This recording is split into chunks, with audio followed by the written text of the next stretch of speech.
প্রিয় লিসেনার্স, আসসালামু আলাইকুম। আমি আফনান। আশা করি সবাই ভালো আছেন, সুস্থ আছেন।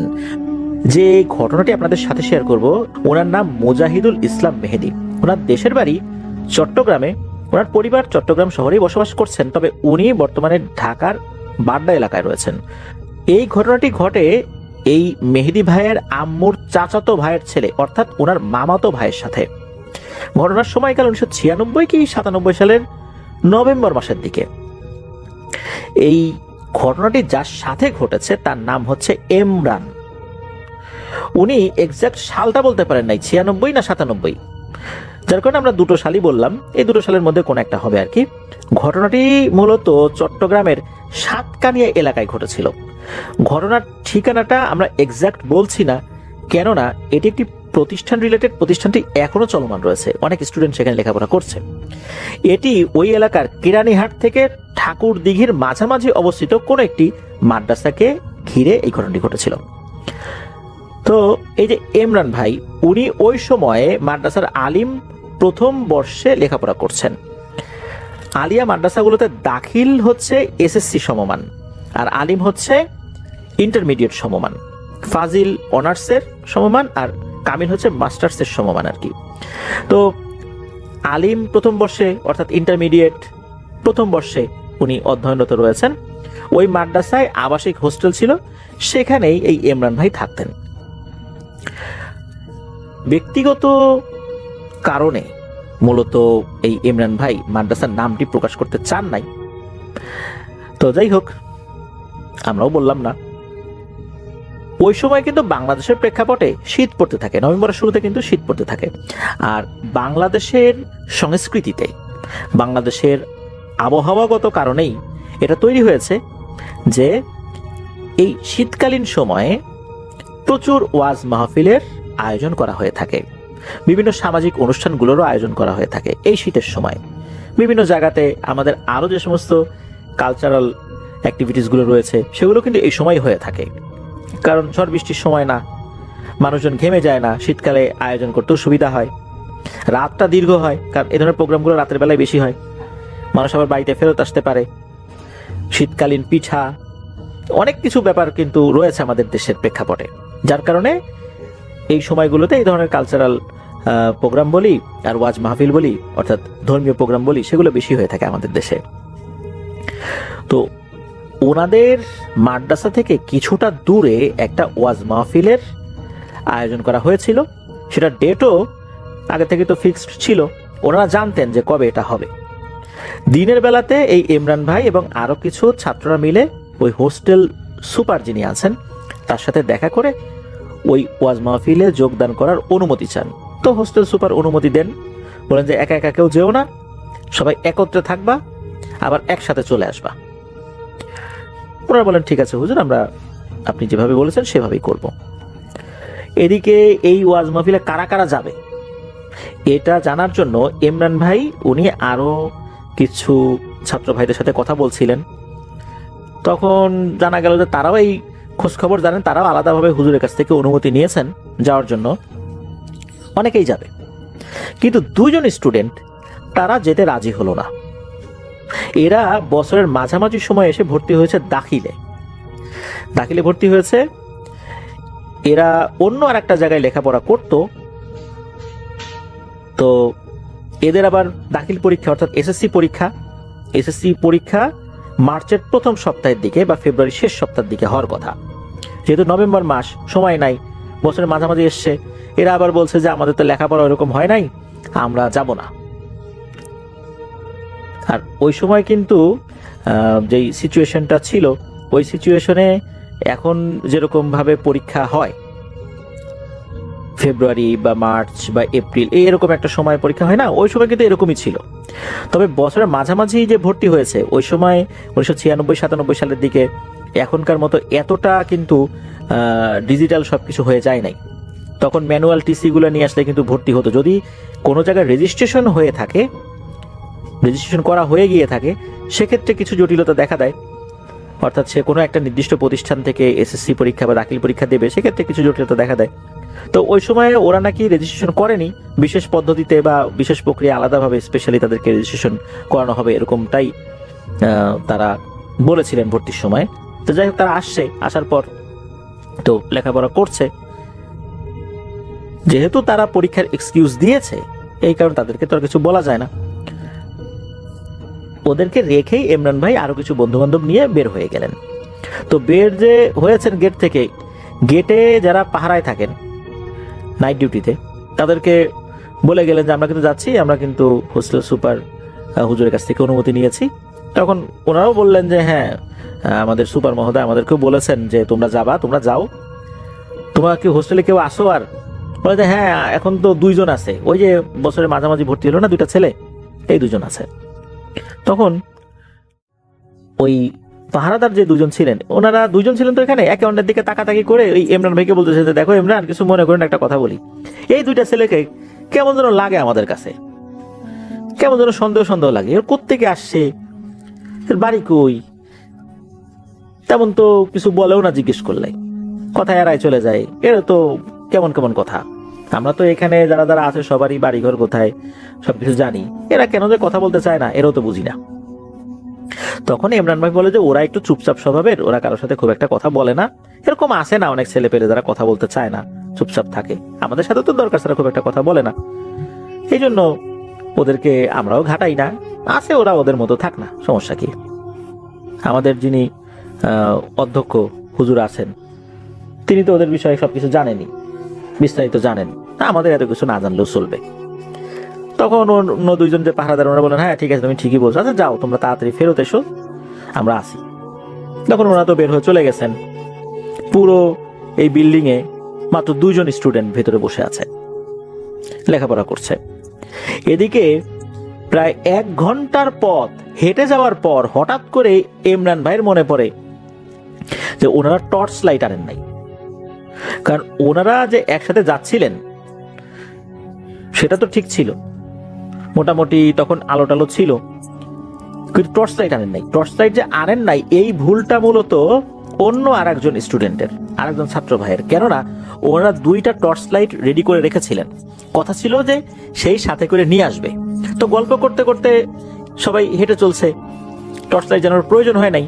কি মনে করে ইমরান ভাই জিজ্ঞেস করছে এই টর্চ লাইট কার কাছে রে? তখন ওই ছাত্র ভাই বলছে আরে ভাই, আমার তো ভুল হয়ে গেছে, আমি তো টর্চ লাইট ওই রুমেই ফেলে রেখে আসছি, 2টা টর্চ লাইট তো আমি রাখছিলাম আমার টেবিলের উপরে, আমি তো ভুলে গেছি, আপনারা সবাই আগাতে থাকেন, আমি এক দৌড়ে গিয়ে টর্চ লাইট 2টো নিয়ে আসি। তখন ইমরান ভাই বলতেছে যে তুমি আবার যাবা এখানে, আচ্ছা যাক তুমি এদেশে থাকো, আমি যাই। তখন ওই ছাত্র ভাই বলতেছে যে না না, ভুলটা আমার, আপনি আবার কষ্ট করে যাবেন, আমি যাই নিয়ে আসি। ইমরান ভাই বলতেছে আরে না, ও কিছু না, তুমি যাও, আমি নিয়ে আসতেছি। তখন ইমরান ভাই ওনাদেরকে এগিয়ে দিয়ে উনি ওই মাদ্রাসার দিকে আগানো শুরু করেন। তো দ্রুত হাঁটা শুরু করেছেন, 1 ঘন্টার পথ কিন্তু হেঁটে চলে আসেন। উনি দ্রুত হেঁটে প্রায় 40-45 মিনিটের মাথায় মাদ্রাসা গেটে যখন আসছেন, তখন ওই যে 2 জন পাহারাদার বলছেন যে আরে ইমরান, মাহফিল কি এত তাড়াতাড়ি শেষ হয়ে গেল কিনা, এত তাড়াতাড়ি চলে আসলা, তোমার সাথে লোকজন কই? তখন ইমরান বলতেছে যে আসলে তো টর্চ লাইট নেওয়ার জন্য আসছি। বলে ঠিক আছে, যাও উপরে লাইট নিয়ে আসো। ইমরান ভাই উনি উপরে যাওয়া শুরু করেছেন। ওই সময়ে হঠাৎ করে ইলেকট্রিসিটি চলে গেছে, পুরো বিল্ডিং অন্ধকার। আর তখন তো ওই হোস্টেল জেনারেটর নাই, আইপিএস নাই, এরকম কিছু নাই। ইলেকট্রিসিটি চলে গেলে যে যার মতো হারিকেন, মোমবাতি এগুলো জ্বালিয়ে লেখাপড়া করতো। তো উনি যখনই গেট দিয়ে ঢুকেছেন, ইলেকট্রিসিটি চলে গেছে, উনি তো হাতড়ে হাতড়ে রেলিং ধরে ধরে উপরে উঠতেছেন। তো 3 তলাতে এসেছেন। 3 তলাতে আসার পর উনি ওই যখন ওই যে 2 স্টুডেন্ট, যে 2 জন বছরের মাঝামাঝি এসে ভর্তি হয়েছে, এই দিক দিয়ে যখন যাচ্ছেন, হঠাৎ করে উনি খেয়াল করেন যে এই রুমের মধ্যে আলো জ্বলছে। তো টেবিলের উপরে 2টো ব্রাউন কালারের, অর্থাৎ বাদামি কালারের 2টো বেড়াল বসে আছে। এই বেড়াল 2টো বই খুলে বসে আছে টেবিলের উপরে। উনি এটা দেখে কিন্তু অস্বাভাবিক কিছু মনে করেন নাই, কারণ হচ্ছে ওই হোস্টেলের আশেপাশে অনেক ছোট বড় বিড়াল ছিল, দেখতেও সুন্দর বিড়াল এরকম অনেক আছে। মাদ্রাসার বাচ্চারা বা ছেলেপেলেরা খাবার খায়, এগুলো আশেপাশে ফেলে। হোস্টেলে যেটা করা হয়, রান্নার উচ্ছিষ্টগুলো ফেলা হয়, এগুলো খাওয়ার জন্য কিন্তু বিড়ালরা আসে। অনেক সময় অনেকের রুমের মধ্যে বিড়াল ঢুকে যায়, ওনারা কেউ কিছু বলেন না আর কি। তো এরকম বিড়াল তো ঢুকতেই পারে এখানে, হর হামেশাই তো আসে, এটা নিয়ে তো চিন্তা ভাবনা করার কিছু নাই। উনি ওনার মতো চলে গেছেন, যেখানে টর্চ লাইট রাখা ছিল, তো সেই টর্চ লাইট নিয়েছেন উনি টর্চ লাইট নেয়ার পর যখন আবার চলে যাওয়ার সময় কি মনে করে যখন আবার ওই রুমের জানালার দিকে তাকিয়েছেন, তখন দেখেন যে বেড়াল দুটো নাই, ওখানে ওই যে দুই স্টুডেন্ট এনারা বসে আছেন। এটা দেখার পর কিছুটা ভয় পেয়ে গেছেন যে কি ব্যাপার, বিড়াল দুটো কোথায় গেল, এই অল্প সময়ের মধ্যে বিড়ালও চলে গেল, ওরা তো ওই সময় ছিল না, আমি যখন জানালা দিয়ে দেখলাম তখন তো এরাও ছিল না, ঘটনাটা কি? তখন উনি একটু সন্দেহ করেছেন। সন্দেহ করার পর উনি কি মনে করে আবার একটু রুমের দিকে চলে আসছেন। ওনার রুমের দিকে যখন চলে আসছেন তখন উনি খেয়াল করলেন ওই দুই স্টুডেন্ট তার দরজার সামনে দাঁড়ানো। যখন এই দুই স্টুডেন্টকে দরজার সামনে দাঁড়ানো দেখেছেন, উনি তো চমকে উঠেছেন। এমনিতে মনের মধ্যে একটু সন্দেহ আসছে। এই দুইজন স্টুডেন্ট তখন এই ইমরান ভাইয়ের দিকে তাকিয়ে হেসে দেন, এবং এদের মধ্যে থেকে একজন উনি বলেন যে ভাই, আপনি যেটা ভাবছেন আসলে সেটাই। ইমরান ভাই কিন্তু ধরা দিচ্ছিলেন না, উনি বলেন আমি ভাবছি মানে তোমরা কি বলতে চাচ্ছ? বলে জি জি, আপনি যেটা ভাবছেন আমরা সেটাই। বলেন আমি কি ভাববো, আমি দেখলাম যে তোমাদের টেবিলের উপর দুটো বিড়াল বসা, আবার তোমাদেরকে দেখলাম, আমার মাথাটা একটু ঘুরান দিচ্ছিল, আবার বিড়াল যখন দেখলাম তখন আবার একটু চোখে একটা ধাঁধার মতো লাগতেছিল, আবার চোখটা এখন একটু ডলা দিলাম, কচলাইলাম, তখন আবার অন্যরকম দেখলাম। তখন ওই দুইজন বলছে জি ভাই, আপনি ঠিকই বলছেন, আপনার চোখ কচলানোর কারণ অন্য কিছু না, আমরাই। তখন এই ইমরান ভাই চিন্তা করতেছেন যে আমার সামনে সাক্ষাৎ দুইটা জিন দাঁড়ানো, এখন এই দুইটা জিন এরা আমার সামনে দাঁড়ানো কোনো ক্ষতি টতি করবে না তো? তখন এদের মধ্যে একজন বলতেছে যে ভাই, আপনার চিন্তার কোনো কারণ নাই, আমরা আপনার কোনো ক্ষতি করব না। কিন্তু আপনার মনে প্রশ্ন আসতে পারে, আমরা কেন এখন নিজে থেকে এসে আপনার সাথে কথা বলা শুরু করলাম?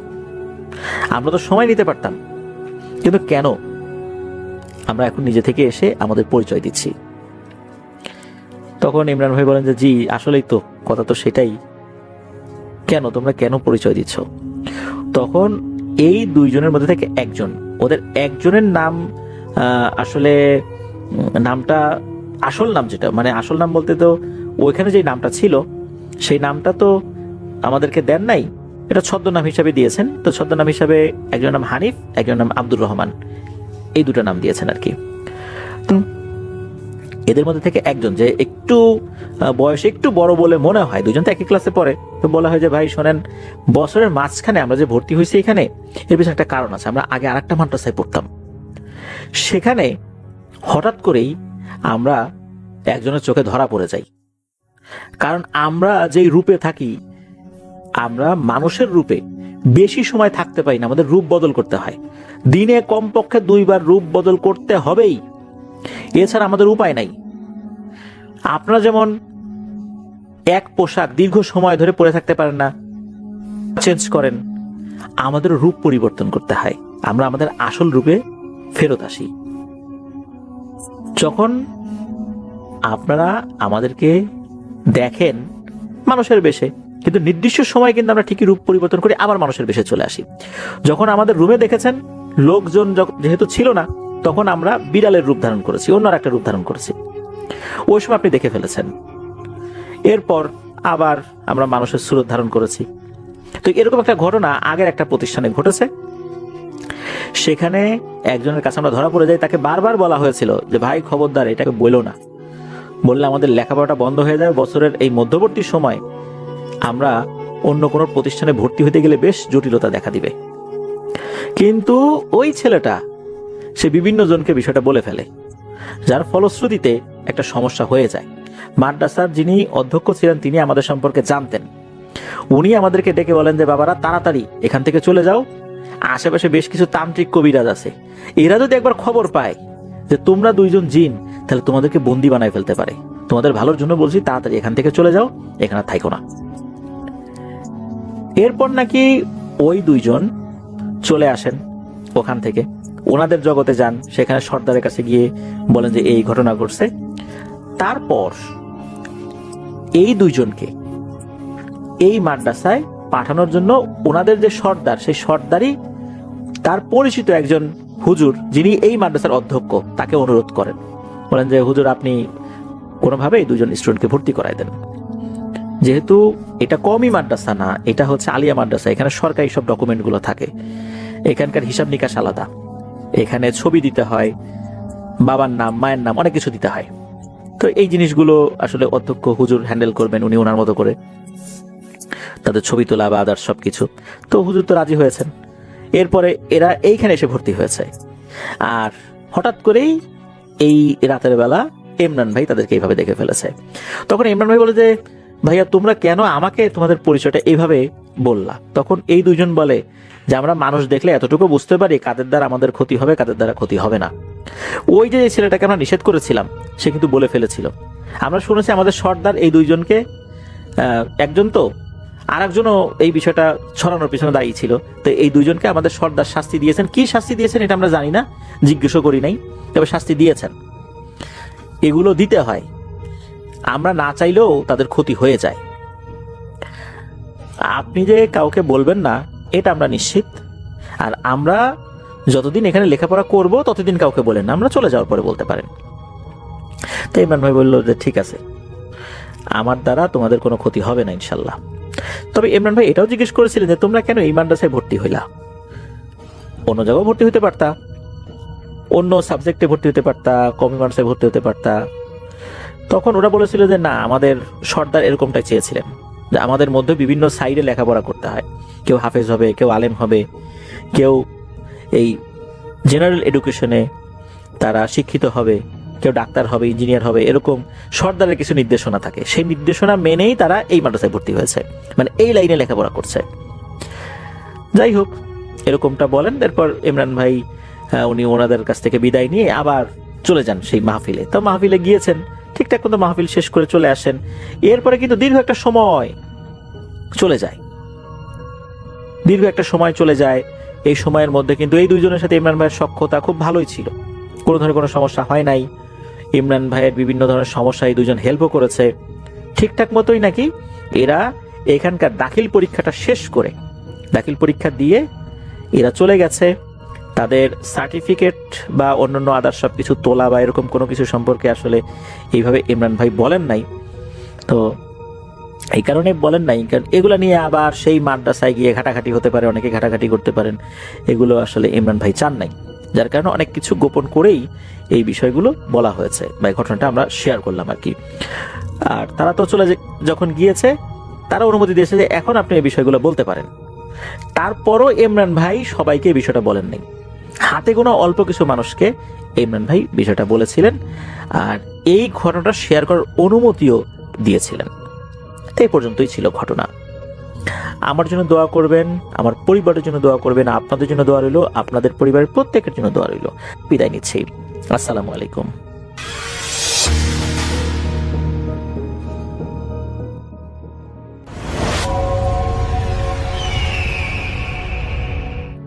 আসসালামু আলাইকুম। আপনাদের সবাইকে সাদর আমন্ত্রণ জানাচ্ছি। আমি আহমেদ বাবু। কেমন আছেন আপনারা? আশা করি সবাই ভালো আছেন। আমি আল্লাহর রহমতে ভালো আছি, আলহামদুলিল্লাহ। আসসালামু আলাইকুম। আপনাদের সবাইকে সাদর আমন্ত্রণ জানাচ্ছি। আমি আহমেদ বাবু। কেমন আছেন আপনারা? আশা করি সবাই ভালো আছেন। আমি আল্লাহর রহমতে ভালো আছি, আলহামদুলিল্লাহ। যে ঘটনাটি আমাদের সাথে শেয়ার করেছেন লিটন, রাজশাহী থেকে।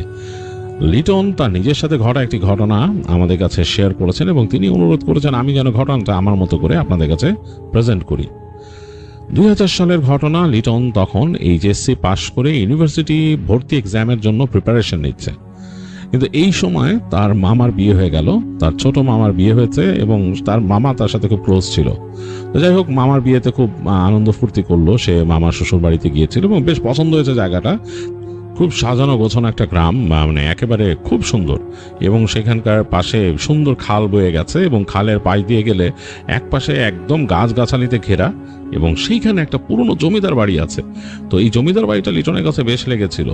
তো যাই হোক, মামার সেই বিয়ে খাওয়া বা বিয়ে হওয়া, তারপরে বেশ অনেকদিন সময় চলে গেল। লিটন তখন রাজশাহী বিশ্ববিদ্যালয়ে ভর্তি হয়েছে, সেখানেই সে চান্স পেয়েছিল। আর তারপরে বেশ অনেক ফ্রি টাইম তার কাটছে। তো একবার সে তার মামার সাথে গেল মামার শ্বশুর বাড়িতে বেড়াতে গেল। মামা মামি গেছে, তার সাথে লিটনও গেছে এবং গিয়ে সে এইবার একটু ঘোরাফেরা করতে পারতেছে, কারণ তার হাতে মোটামুটি সময় আছে। তো ঘুরতেছে, মামা মামি রাতের বেলা হেঁটে হেঁটে ঘুরতে যায়।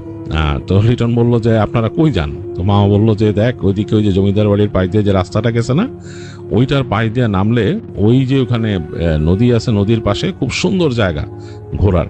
তো লিটন বলে যে আমার নিয়ে চলেন, আমি যাব। তো মামা মামি একটু এদিক ওদিক তাকাইলো নিজেদের দিকে, কারণ তারা মোটামুটি বিয়ে করছে নতুন, তাদের এটা ভালো সময় কাটে। তো যাক, ভাইগনা যেতে চাচ্ছে, একদিন নিয়ে যাবে। তো লিটনকে নিয়ে গেল তারা। তো লিটন যাচ্ছে মামা মামির সাথে। খুব সুন্দর চাঁদনি রাত, জ্যোৎস্না হয়েছে, মানে আকাশে একদম ফুটফুটে জ্যোৎস্না এবং চাঁদের আলো তো ছেয়ে যাচ্ছে চারিপাশ।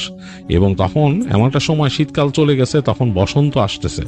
সুন্দর বাতাস, বাতাসে একেবারে সবকিছু মানে একেবারে দুলিয়ে নিয়ে যাচ্ছে, গাছপালার পাতাগুলো নড়তেছে, খুব সুন্দর।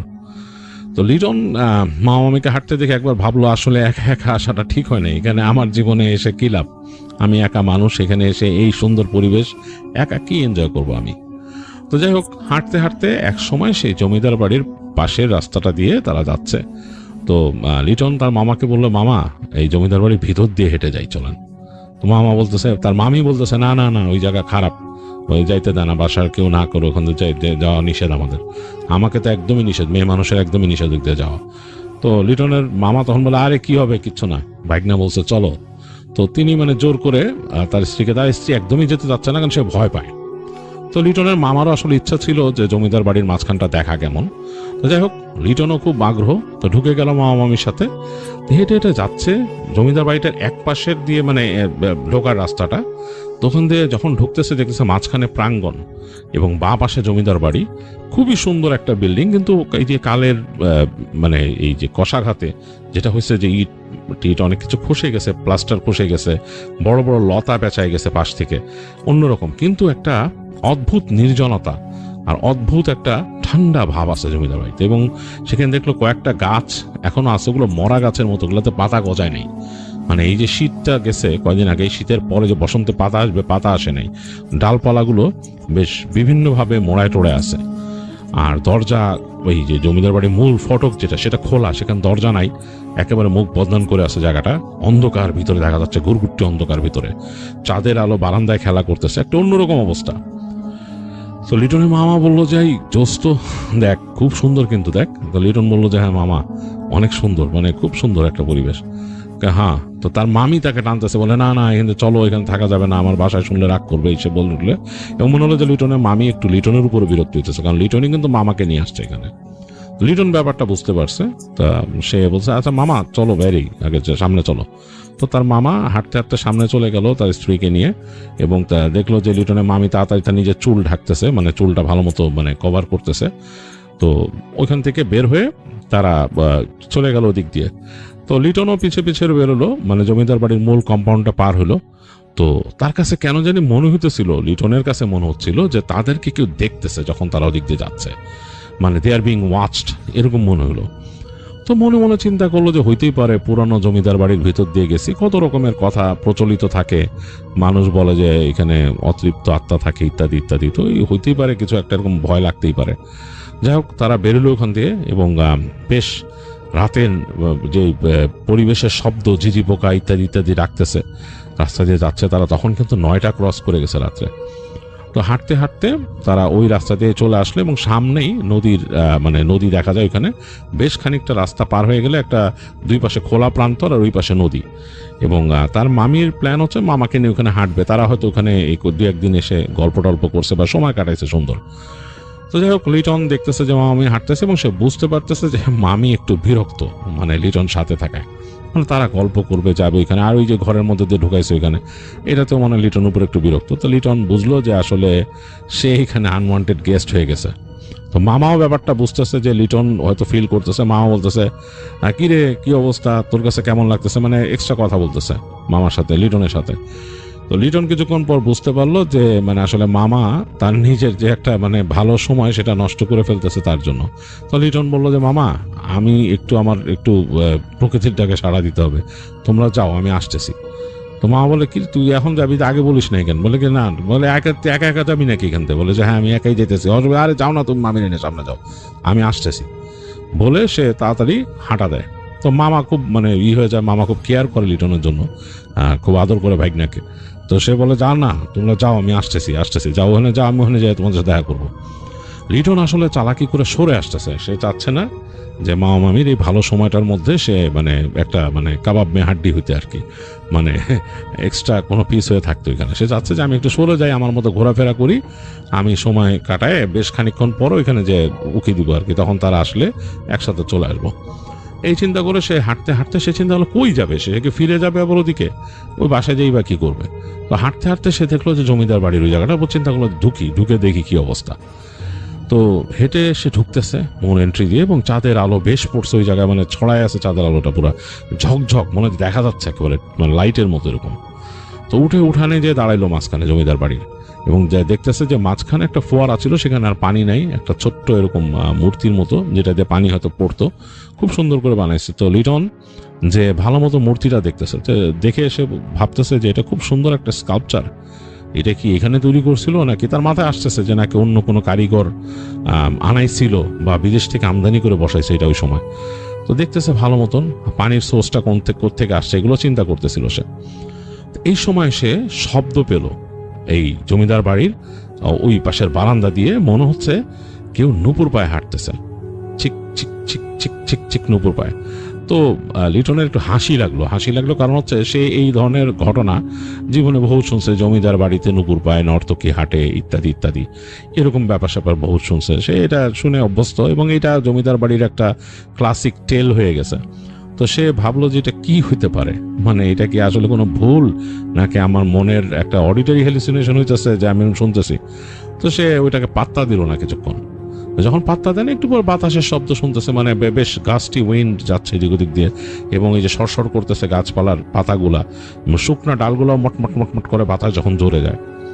একটু পরে আবার শুনলো সে যে ওই নুপুরের শব্দটা ছিক ছিক ছিক ছিক করে হেঁটে এদিক থেকে এদিকে আসতেছে। তারপরে সে ওই পাশে যে জানালাটা আছে জমিদার বাড়ির, ওই জানলা, যে খোলা জানলা, হঠাৎ করে তার কাছে মনে হলো খোলা জানালার মধ্যে কেউ আছে, মানে কেউ একটা অবয়ব ওদিক দিয়ে তাকায় আছে, তার কাছে মনে হলো। তো সে মনে করলো যে এটা কি মনের ভুল, নাকি ভাবলো যে এখানে আশেপাশে আরেকটা হতে পারে, কোনো বাসার থেকে কেউ কি এখানে হেঁটে আসে, আমি যেরকম আসছি বা আমরা যেরকম যাচ্ছি, কেউ হয়তো হেঁটে আসছে, আমাকে দেখছে একা এখানে হাঁটাহাঁটি করতে, হয়তো এখানে দাঁড়ায় একটু কিউরিয়াস এসে ঘটনা কি। তো সে চিন্তা করলো যে না, এখনো এটার মানে খুব একটা প্রশ্রয় দেওয়া যায় না চিন্তাটারে। তো সে আবার নিজের মতো এটা ওইটা দেখতেছে, হাঁটতেছে, কিন্তু তার মানে চোখ চলে আসছে জানলার কাছে বারবার। তো এখন আর জানলার কাছে মনে হচ্ছে না কিছু দাঁড়ায় আছে। তো সে একবার চিন্তা করলো যে আমি যে ওখানে তাকাইছিলাম, মনে হচ্ছিল যে একটা মানুষের মতো ফিগার ওখানে ছিল, অন্ধকারের মধ্যে একটা গাঢ় অন্ধকারের মধ্যে কিছু একটা দাঁড়ায় ছিল। এটা তো মানে লাইটের জন্য হইতে পারে, হয়তো আমি ওই অ্যাঙ্গেল থেকে সরে আসছি, আবার মানে আমি এখানে আসছি দেখে মনে হচ্ছে নাই। তো সে হেঁটে আবার সেই ফোয়ারার কাছে যায়, যে তাকায় দেখে না, একটু আগে আমি স্পষ্ট দেখছি যে এখানে কিছু একটা ছিল বা কেউ ছিল, এখন নাই। সাথে সাথে মানে সেটা ভাবছে, এই সময় তার দিকে একটা ছোট্ট ইটের মতো এসে টাস করে তার পাশে পড়ে, মনে হলো কেউ ইটটা ছুঁড়ে মারছে ভিতর থেকে। এবং মানে সে একটু মানে ইটটা পড়াতে একটু অস্বস্তি ফিল করছে লিটন যে কে মারছে। তারপর আরেকটা ইট পড়ে, ছোট্ট একটা ইটের মতো, ঢিলের মতো, এবং তারপর একটা হাসির শব্দ, নারী কণ্ঠে খিলখিল হাসি, মানে হেসে, মানে কেউ মজা করে কাউকে যদি মানে দুষ্টমি করে এরকম। তো লিটন বুঝলো যে, সে মনে মনে চিন্তা করলো যে এইটা মনে হয় কোনো মেয়ে, হয়তো আশেপাশে কোনো বাসা আছে, এরাও বের হয়েছে, আর সে ধারণা করে নিয়েছে একাধিক মেয়ে মনে হয়, এরা তাকে দেখছে, দেখে হয়তো ওখানে ঢুকে দুষ্টমি করতেছে, জমিদার বাড়ি থেকে ভয় দেখাইতেছে। তো লিটন চিন্তা করলো যে আজকে এটার একটা শিক্ষা দিতেছে আমি, দাঁড়াও। তো সে হেঁটে রওনা দিল সোজা ওই জমিদার বাড়ির দিকে, মানে ওই যেই মূল যে বাড়িটা, যেখান থেকে ওই যে দরজা নামছে আর কি, সিঁড়ি নামছে ওদিকে, সে একদম সরাসরি দিকে হাঁটা ধরলো। তো হাঁটতে হাঁটতে সে সিঁড়ি দিয়ে হেঁটে যাচ্ছে, সিঁড়িতে ওঠা শুরু করলো। তো বেশ কয়েকটা ধাপ সিঁড়ি আছে, সিঁড়িতে উঠে সে মূল বারান্দায় উঠলো।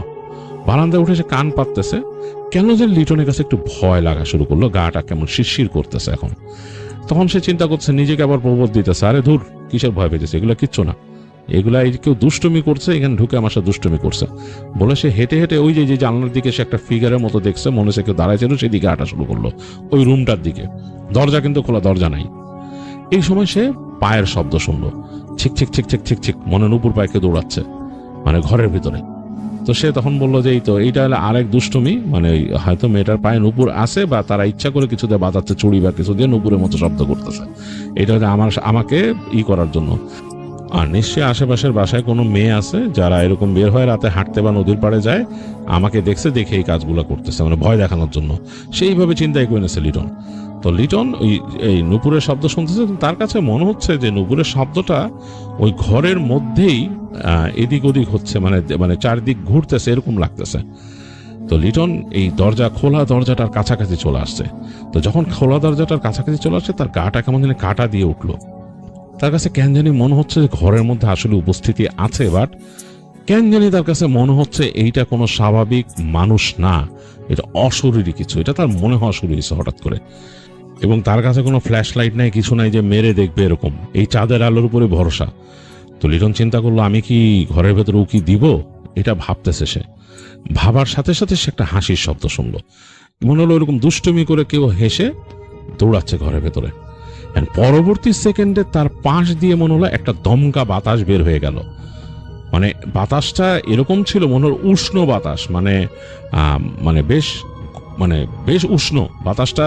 ওই সময়কার ওই যেই বসন্ত চলছিল, বসন্তের বাতাসের সাথে কোনোই মিল নাই, বেশ উষ্ণ টাইপের বাতাস, অনেকটা মানুষের শরীরে যেরকম উষ্ণতা থাকে সেরকম। একেবারে লিটনের পাশ দিয়ে গেছে এবং লিটন সে উষ্ণতা টের পাইছে, এবং সেই বাতাসের মধ্যে একটা হালকা ফুলের মতো ঘ্রাণ। কি ফুল সেটা সে ডিটেক্ট করতে পারছে না লিটন, বেশ সুন্দর একটা ফুলের ঘ্রাণ। এই ঘ্রাণ সে অনেক সময় পাইছে শহরের মধ্যে দিয়ে, যখন সে সেই রাজশাহী শহরে চলাফেরা করত, অনেক আবাসিক এলাকার মধ্যে দিয়ে গেলে মাঝে মাঝে ঘ্রাণটা তার কাছে মানে এরকম নাকে লাগছে।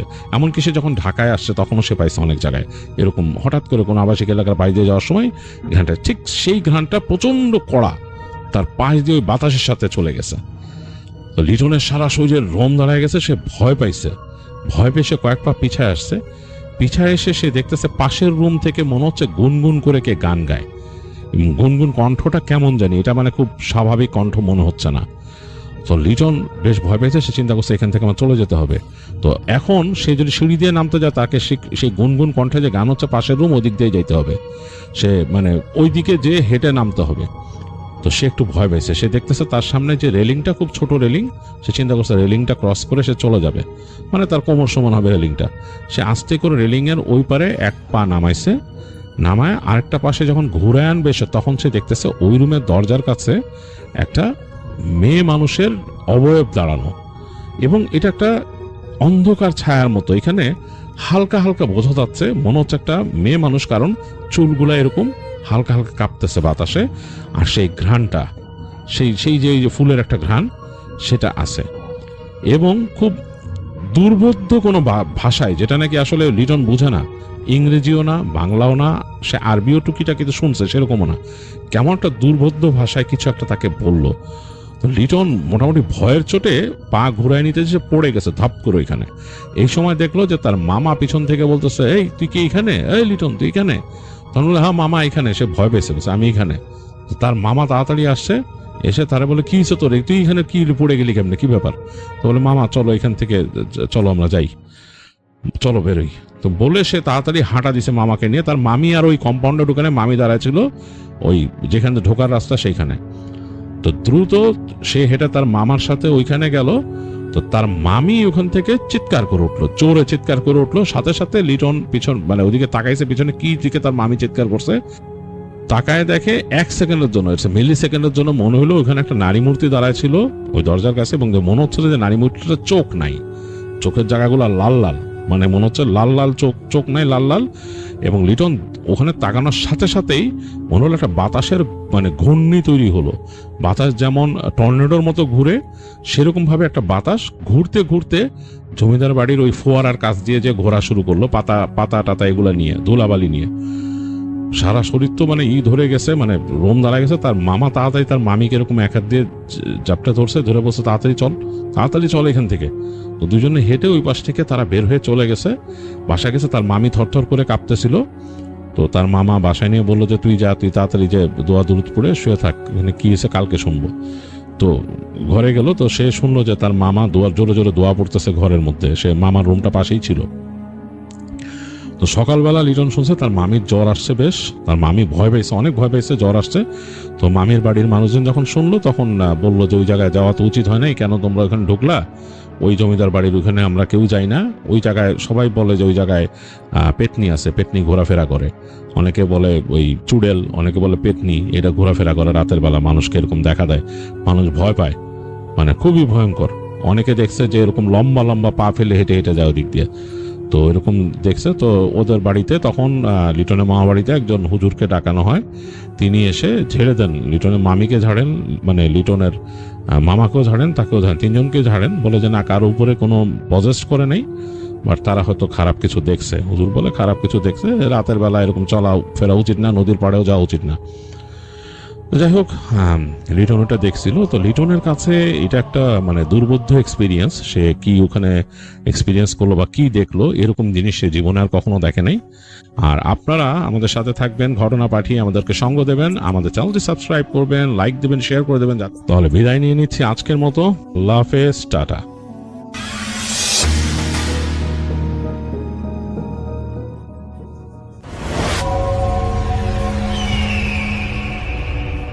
হ্যালো রাসেল ভাই, আসসালামু আলাইকুম। আশা করি আপনি ভালো আছেন আর ভালোর দলে আছেন। এখন যে ঘটনাটা আমি শেয়ার করব, এই ঘটনাটা আমার কাছে পাঠিয়েছেন, তার নাম হলো রাকিব। আর রাকিবের বাড়ি হচ্ছে ভেলাবাড়ি, আদিতমারি, লালমনিরহাটে। তো ভেলাবাড়িতে ওরা কয়েক বন্ধু মিলে আড্ডা দেয়। ওদের একটা আড্ডার একটা জায়গা আছে, যেটা আমরা আসলে যেহেতু আমিও জায়গাটা চিনি, ওই জায়গাটার নাম হচ্ছে নামরির বিল। তারা ওই নামরির বিলে সবসময় আড্ডা দিত। তো প্রতিনিয়ত তারা দেখা যায় যে সারাদিন তারা কাজ করতো, তাদের পার্সোনাল কাজ শেষ করার পর তারা সন্ধ্যা হলে তারা সব বন্ধু মিলে, বিশেষ করে সিরাজ, রাকিব, আরিফ, মজিদ, তো এরা সব বন্ধু মিলে তারা সেই নামরি বিলে নামে যে জায়গাটা, সেখানে তারা আসলে সময় কাটানোর জন্য যায়। নর্মালি তারা সেখানে তাদের পার্সোনাল কাজ বা রিফ্রেশমেন্টের জন্যই আসলে যায়। দেখা যায় যে তারা সেখানে একটা দোকান আছে, তো ওই দোকানে আসলে তারা সময় কাটায়। শুধুমাত্র এটা আপনার হচ্ছে রিফ্রেশমেন্টের জন্য। তো তারা সবাই মিলে একদিন চিন্তা করে তো যে তারা আসলে মাছ ধরতে যাবে।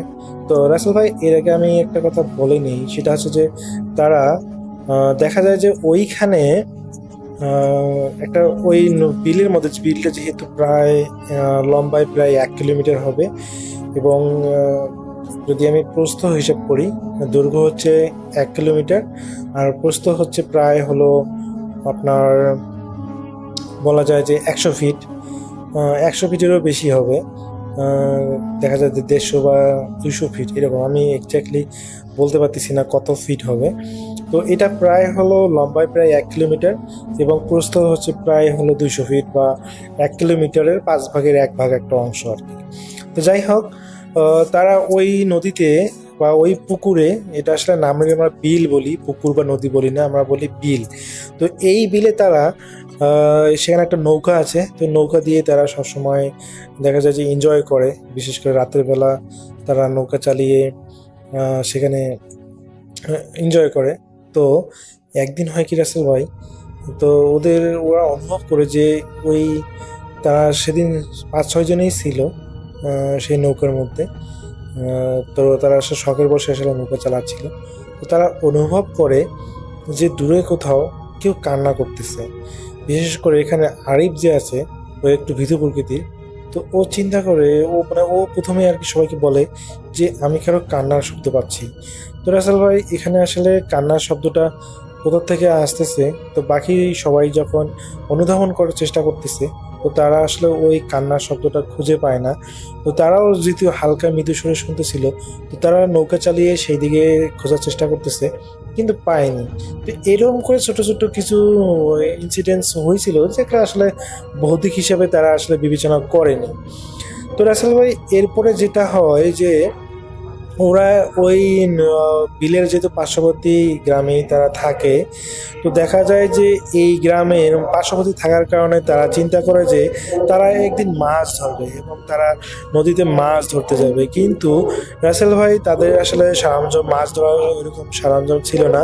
তো তারা ওই সরঞ্জামগুলো তাদের পার্শ্ববর্তী চাচাতো বা হচ্ছে এই চাচাদের কাছ থেকে সংগ্রহ করে এবং তারা একদিন চিন্তা করে যে তারা মাছ ধরতে, এবং তারা সবাই মিলে সেই ডিঙি নৌকাটি দিয়ে সেই নদীতে বিলের মধ্যে মাছ ধরতে যায়। এবং সেখানে মাছ ধরতে গিয়ে রাসেল ভাই, এখন যে আমি ঘটনা বলতেছি, এই ঘটনা হলো, সেটাই হলো মানে তাদের জীবনে একটা ভয়ানক ঘটনা ঘটে। তো ওরা প্রথমে 5 বন্ধু মিলে, বিশেষ করে মজিদ, রাকিব, আরিফ, সিরাজ এবং জুয়েল, এরা 5 জন মিলে সেই নদীতে বিলের মধ্যে মাছ ধরতে যায়। এবং মাছ ধরার প্রথমত সব কিছুই তারা স্বাভাবিক, ওই ছোটো ছোটো ইনসিডেন্টস, কান্না করা, পানির হলো অস্বাভাবিক কোনো জায়গায় শব্দ হওয়া, তো এগুলো নিত্য নৈমিত্তিক তাদের কাছে। কারণ তার প্রায় হলো এই দোকানের পাড়ে আসে এবং এখান থেকে তারা নৌকা দিয়ে, যেহেতু এই জায়গাগুলো সব জায়গা তাদের ঘোরাঘুরি শেষ হয়ে গেছে, তো তারা এই বিষয়গুলো সব কিছু তারা জানে। তো যেহেতু তারা আজকে মাছ ধরতে এসেছে রাসেল ভাই, তো তারা যখন তাদের ওই ঝাঁকি জাল তারা নিয়ে এসেছিল, তো ঝাঁকি জাল যখন তারা ওই নদীর মধ্যে হলো ফেলে, তো তারা অনুভব করে যে জালটা অনেক ভারী ভারী লাগতেছে। তো এরপরে যখন তারা জালটা হলো তুলে নিয়ে আসে, যখন নৌকার মধ্যে জালটা নিয়ে আসে, দেখা যায় রাসেল ভাই জালের মধ্যে কোনো মাছ নেই। তো সেই মাছের পরিবর্তে তারা দেখে যে সেই তাদের জালের মধ্যে একটা মানুষের মাথার খুলি। তো এটা দেখে তো তারা বেশ অবাক হয়। আসলে তাদের কাছে হারিকেন বা ওই টর্চ লাইট ছিল না, তাদের কাছে সবার কাছে ফোন ছিল এবং তারা ফোন দিয়ে দেখতেছিল যে সেই সেটা একটা মাথার খুলি। তো এই মাথার খুলি দেখে তো আরিফ প্রথমে খুবই ভয় পেয়ে যায় এবং বাকিরা সবাই মোটামুটি ভয় পেয়ে যায়। তো এখানে রাকিব যেহেতু আরিফ এখানে একটু ভীতু টাইপের হলেও রাকিব একটু সাহসী ছিল এবং সে বলে যে আরে এটা কোনো সমস্যা না, হয়তোবা যেহেতু এই বিলের পাশে একটা শ্মশান আছে, তো হয়তোবা এই শ্মশানে হয়তো মানুষ পোড়ানোর পর হয়তোবা মাথার খুলিটা পড়া হয়নি, যার কারণে হয়তোবা এই মাথার খুলিটা এখানে ফেলে দেওয়া হয়েছে। তো এটা বলে রাকিব সবাইকে সান্ত্বনা দেয়। তো সবাই এটা নর্মাল ভাবে যে হয়, মনে হয় এটাই হতে পারে। তো তারা পরবর্তীতে দেখা যায় যে আবার মাছ ধরার জন্য মনোবিষিত করে এবং তারা হলো ওই মাছ ধরার চেষ্টা করে। তো তারা আসলে বড় বড় মাছ পাচ্ছিল না। প্রতিবারই যখন জাল ফেলে, তো সবাই মোটামুটি ঝাঁকি জাল ফেলতে পারে, তো দেখা যায় যে সবাই যেহেতু শখের বসে মাছ ধরতেছে, তো দেখা যায় যে কেউ জাল ফেলতে পারুক বা না পারুক, সবাই কম বেশি জাল ফেলে মাছ ধরার চেষ্টা করতেছে। তো রাসেল ভাই এখানে বলে রাখে ভালো যে ওই বিলটা সরকারি বিল ছিল। অ্যাকচুয়ালি এটা প্রতিবারই ডাক দেওয়া হতো, কিন্তু এটা ডাক শেষে সবার জনসাধারণের জন্য উন্মুক্ত করা হয় কিছুদিনের জন্য। তো আসলে ওরা ওই সময়টা আসলে মাছ ধরার জন্য চেষ্টা করতেছিল। তো যেহেতু মাছ অলরেডি এটাতে প্রায় খুবই কম, তো যার কারণে ওরা খুবই কম মাছ পাচ্ছিল, যেটা দেখা যায় যে পরিমাণ তারা মাছ ধরেছে আধা ঘন্টা ধরে, সেটা একজনের খাওয়ার উপযোগী না। তো তারা চিন্তা করতেছে যেহেতু মানে ওরা নৌকা চালিয়ে যেহেতু পানির মধ্যে মজা পাচ্ছে, বাকিরাও মজা পাচ্ছে, তো সাথে সাথে যদি কিছু মাছ ধরে যেতে তারা সবার যদি একটা পিকনিক খাওয়ার মতো উপযোগী বা হচ্ছে সবাই রান্নাবান্না করে খাওয়ার উপযোগী হয়, তাহলে বিষয়টা কিন্তু ভালো। তো এই চিন্তা ভাবনা করে তারা সবাই মাছ ধরার জন্য সিদ্ধান্ত নেয় এবং তারা মাছ ধরতেছিল। কিন্তু রাসেল ভাই তারা ওই রকম ভালো মাছ পাচ্ছিল না। তো এরা চিন্তা করে যে আমাদেরকে উচিত ওই গভীরে যেখানে আসলে থলটা, সেখানে যে মাছ ধরা, ওখানে যেহেতু মাছ বেশি থাকে। তো রাসেল ভাই তারা ওই যে চিন্তা সেই গাছ, তারা তাদের নৌকাটা নিয়ে সেই গভীরের নৌকা ওই বিলের গভীরের মধ্যে যায় এবং ওখানে যে যখন রাকিব নিজে হলো যখন জালটা ফেলে, সে অনুভব করে জালটা আগের মতো করে প্রচুর পরিমাণ টান পড়তেছে এবং মনে হচ্ছে যে জালের মধ্যে মনে হয় বড় কোনো মাছ পড়েছে। যেহেতু আসলে আমি প্রথমেই বলেছি এখানে মাছ চাষ করা হয়, তো এখানে আসলে অনেক বড় মাছ থাকে। তো সবগুলো মাছকে আসলে ধরা সম্ভব না, যদিও বা মাছ ধরা শেষ করেছে, কিন্তু তারপরেও কিন্তু এখানে আসলে মাছ আছে। তো ওরা ওই ভেবেছিল যে হয়তো কোনো বড় মাছ তাদের জালের মধ্যে ফেঁদেছে। তো রাসেল ভাই যখনই তারা ও, রাকিব আসলে জালটা তুলতে পারতেছে না। তখন সে পাখিদেরকে বলে যে আমি আসলে জালটা তুলতে পারতেছি না, তো তোরা আমাকে সাহায্য কর। তো বাকি যারা আছে মজিদ ভাই এবং আরিফ এরা সবাই মিলে তো তাকে সাহায্য করে এবং জালটা তারা হলো উপরে তুলতে সক্ষম হয়। এবং রাসেল ভাই তারা এতটাই অবাক হয়ে যায় যে সেই জালের মধ্যে একটা বড় ধরনের মাছ আহ, মানে তারা ধরতে পেরেছে। মানে সেই যে জালের মধ্যে বড় ধরনের একটা জাল ধরা পড়েছে। তো এটা দেখে তো সবাই খুশি। তো তো এখানে আরে একটু যেহেতু ভীতু টাইপের, সে বলতেছে আরে ভাই এত বড় মাছ তো এখানে থাকার কথা না। আরে এত বড় মাছ থাকলে তো এটা তো এই নদীওয়ালা যারা নিয়েছিল কন্ট্রাক্টে তারা তো এই মাছটাকে ছেড়ে দেবে, এটা তো কখনোই সম্ভব না। তো রাসেল ভাই এখানে বলে রাখি সেই মাছটার ওজন প্রায় 10 কেজি হবে, এত একটা বড় একটা সাইজের মাছ। তো এটা বোয়াল মাছ ছিল। তো এখানে তো সবাই একটু অবাক হয়ে যায় যে এত বড় মাছ এই পুকুরে মানে এই বিলে আসছে, এটা তো যারা কন্ট্রাক্ট নিয়েছে তাদের তো জানার কথা। আর এরা এত শত শতবার জাল এখানে দিয়েছে যে এই মাছটা উঠবে না, এটা তো প্রায় অসম্ভব। তো এখানে যেহেতু মজিদ ভাই একটু এবং জুয়েল ভীতু টাইপের ছিল, তারা যুক্তিবাদী ছিল। তারা যুক্তি দেয় দেখ এই মাছটা মনে হয় কোনো স্বাভাবিক মাছ নয়, আমাদেরকে এই মাছটা ছেড়ে দেওয়া উচিত, না হলে এটার কারণে আমরা হয়তো বা কোনো বিপদে পড়বো। তো বাকি হলো রাকিব এবং আরিফ এরা। আরিফ যেহেতু আমি প্রথমে বলছেন ভীতু টাইপের হলেও সে আসলে এইসব যুক্তি মানে না। তারা ওই দেখা যায় যে আরিফ হলো রাকিবের সাহসেই সাহস দেখাচ্ছিল। আর এলে সব ফালতু কথা। এই মাছ এত বড় মাছ হয়তো বা জালে পড়ে নাই, বড় মাছ বলেই তো জালে হয়তো বা ফাঁদে নাই বা তারা ধরতে পারে নাই। তো আমরা তো এই মাছটাকে যা আজকে ধরতে পেরেছি আমরা এটাকে নিয়েই যাব। তো কে শুনে কার কথা। তারা দেখা যায় যে ওই মাছটা যখন পাড়ে নিয়ে আসে ওই দোকানের ওখানে, আমি প্রথমে বলেছিলাম যে একটা দোকান আছে, ওই দোকানের পাড়ে নিয়ে আসে রাসেল ভাই।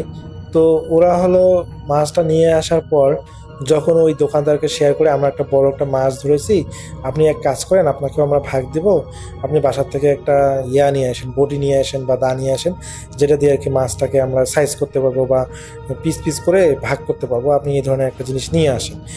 তো রাসেল ভাই উনি ওই দোকানদার বলে যে দেখি এত বড় মাছ আপনারা পাইছেন, আমি এতদিন থেকে এখানে দোকানদারি করি, কই এত বড় মাছ তো এখানে হওয়ার কথা না, আর এত বড় মাছ একটা থাকলে অনেকগুলো থাকবে, তাহলে একটা কেন? তো উনি বলেন যে দেখি মাছটা আমাকে দেখান তো দেখি।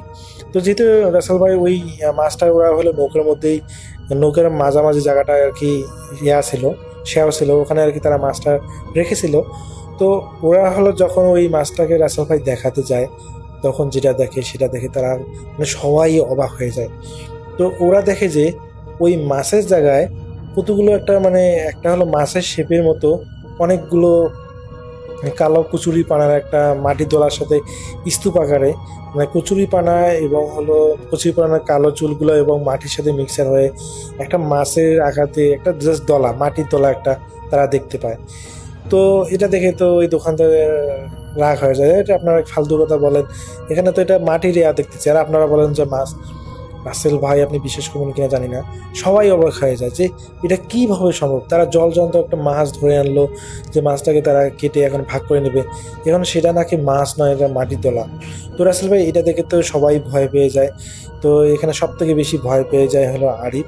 তো এরপরে আসলে সবার সাথে তেমন কোনো ধরনের ঘটনা ঘটেনি, কিন্তু এর পরবর্তীতে রাসেল ভাই সেই আরিফ যেহেতু প্রথমে ভীতু থাকা অবস্থাও সে যেহেতু রাকিবের সাহস দেখাচ্ছিল এবং সে দেখা যায় যে অসুস্থ হয়ে যায়। এবং রাসেল ভাই প্রায় 3 দিন সে অসুস্থ ছিল এবং অসুস্থ থাকার পর যখন তাকে একজন কবিরাজকে দেখানো হয় তো পরবর্তীতে তিনি দেখে পানি পড়া দেন এবং সামান্য পানি পড়া খাওয়ার পর থেকে সে সুস্থ হয়। তো এরপর রাসেল ভাই তারা ওই সবাই বন্ধু মিলে প্রায় রিফ্রেশমেন্টের জন্য ওই নদীর ওই বিলে চলে গেলেও দেখা যায় তারা মাছ ধরার আসলে কখনো সাহস পায়নি। তারা এরপর থেকে আর কোনোদিন মাছ ধরেনি রাসেল ভাই। তো রাসেল ভাই এটাই ছিল ঘটনা। আমার বাসা যেহেতু এই ভেলাবাড়ি আদিত্যনাথ লালমিহাটে, তো ওই বিলটা সম্পর্কে আমি জানি। তো এই বিলে এই ধরনের একটা ঘটনা ঘটেছিল যেটা আজ পর্যন্ত কেউ এই ভূত এফএমে শেয়ার করেনি, আমি আজকে শেয়ার করলাম। যদি রাসেল ভাই ঘটনাটা ভালো লাগে তাহলে অবশ্যই শেয়ার করবেন। আর আমি লিসেনারদের কাছে বলতে চাই আপনারা বেশি বেশি ঘটনা শেয়ার করুন আর এই চ্যানেলটাকে সাবস্ক্রাইব করে রাখুন। এখানে নতুন নতুন সব ঘটনা আপনাদের কাছে শেয়ার করা হয়। তো রাসেল ভাই এটাই ছিল আমার ঘটনা, যদি ভালো লাগে শেয়ার করবেন।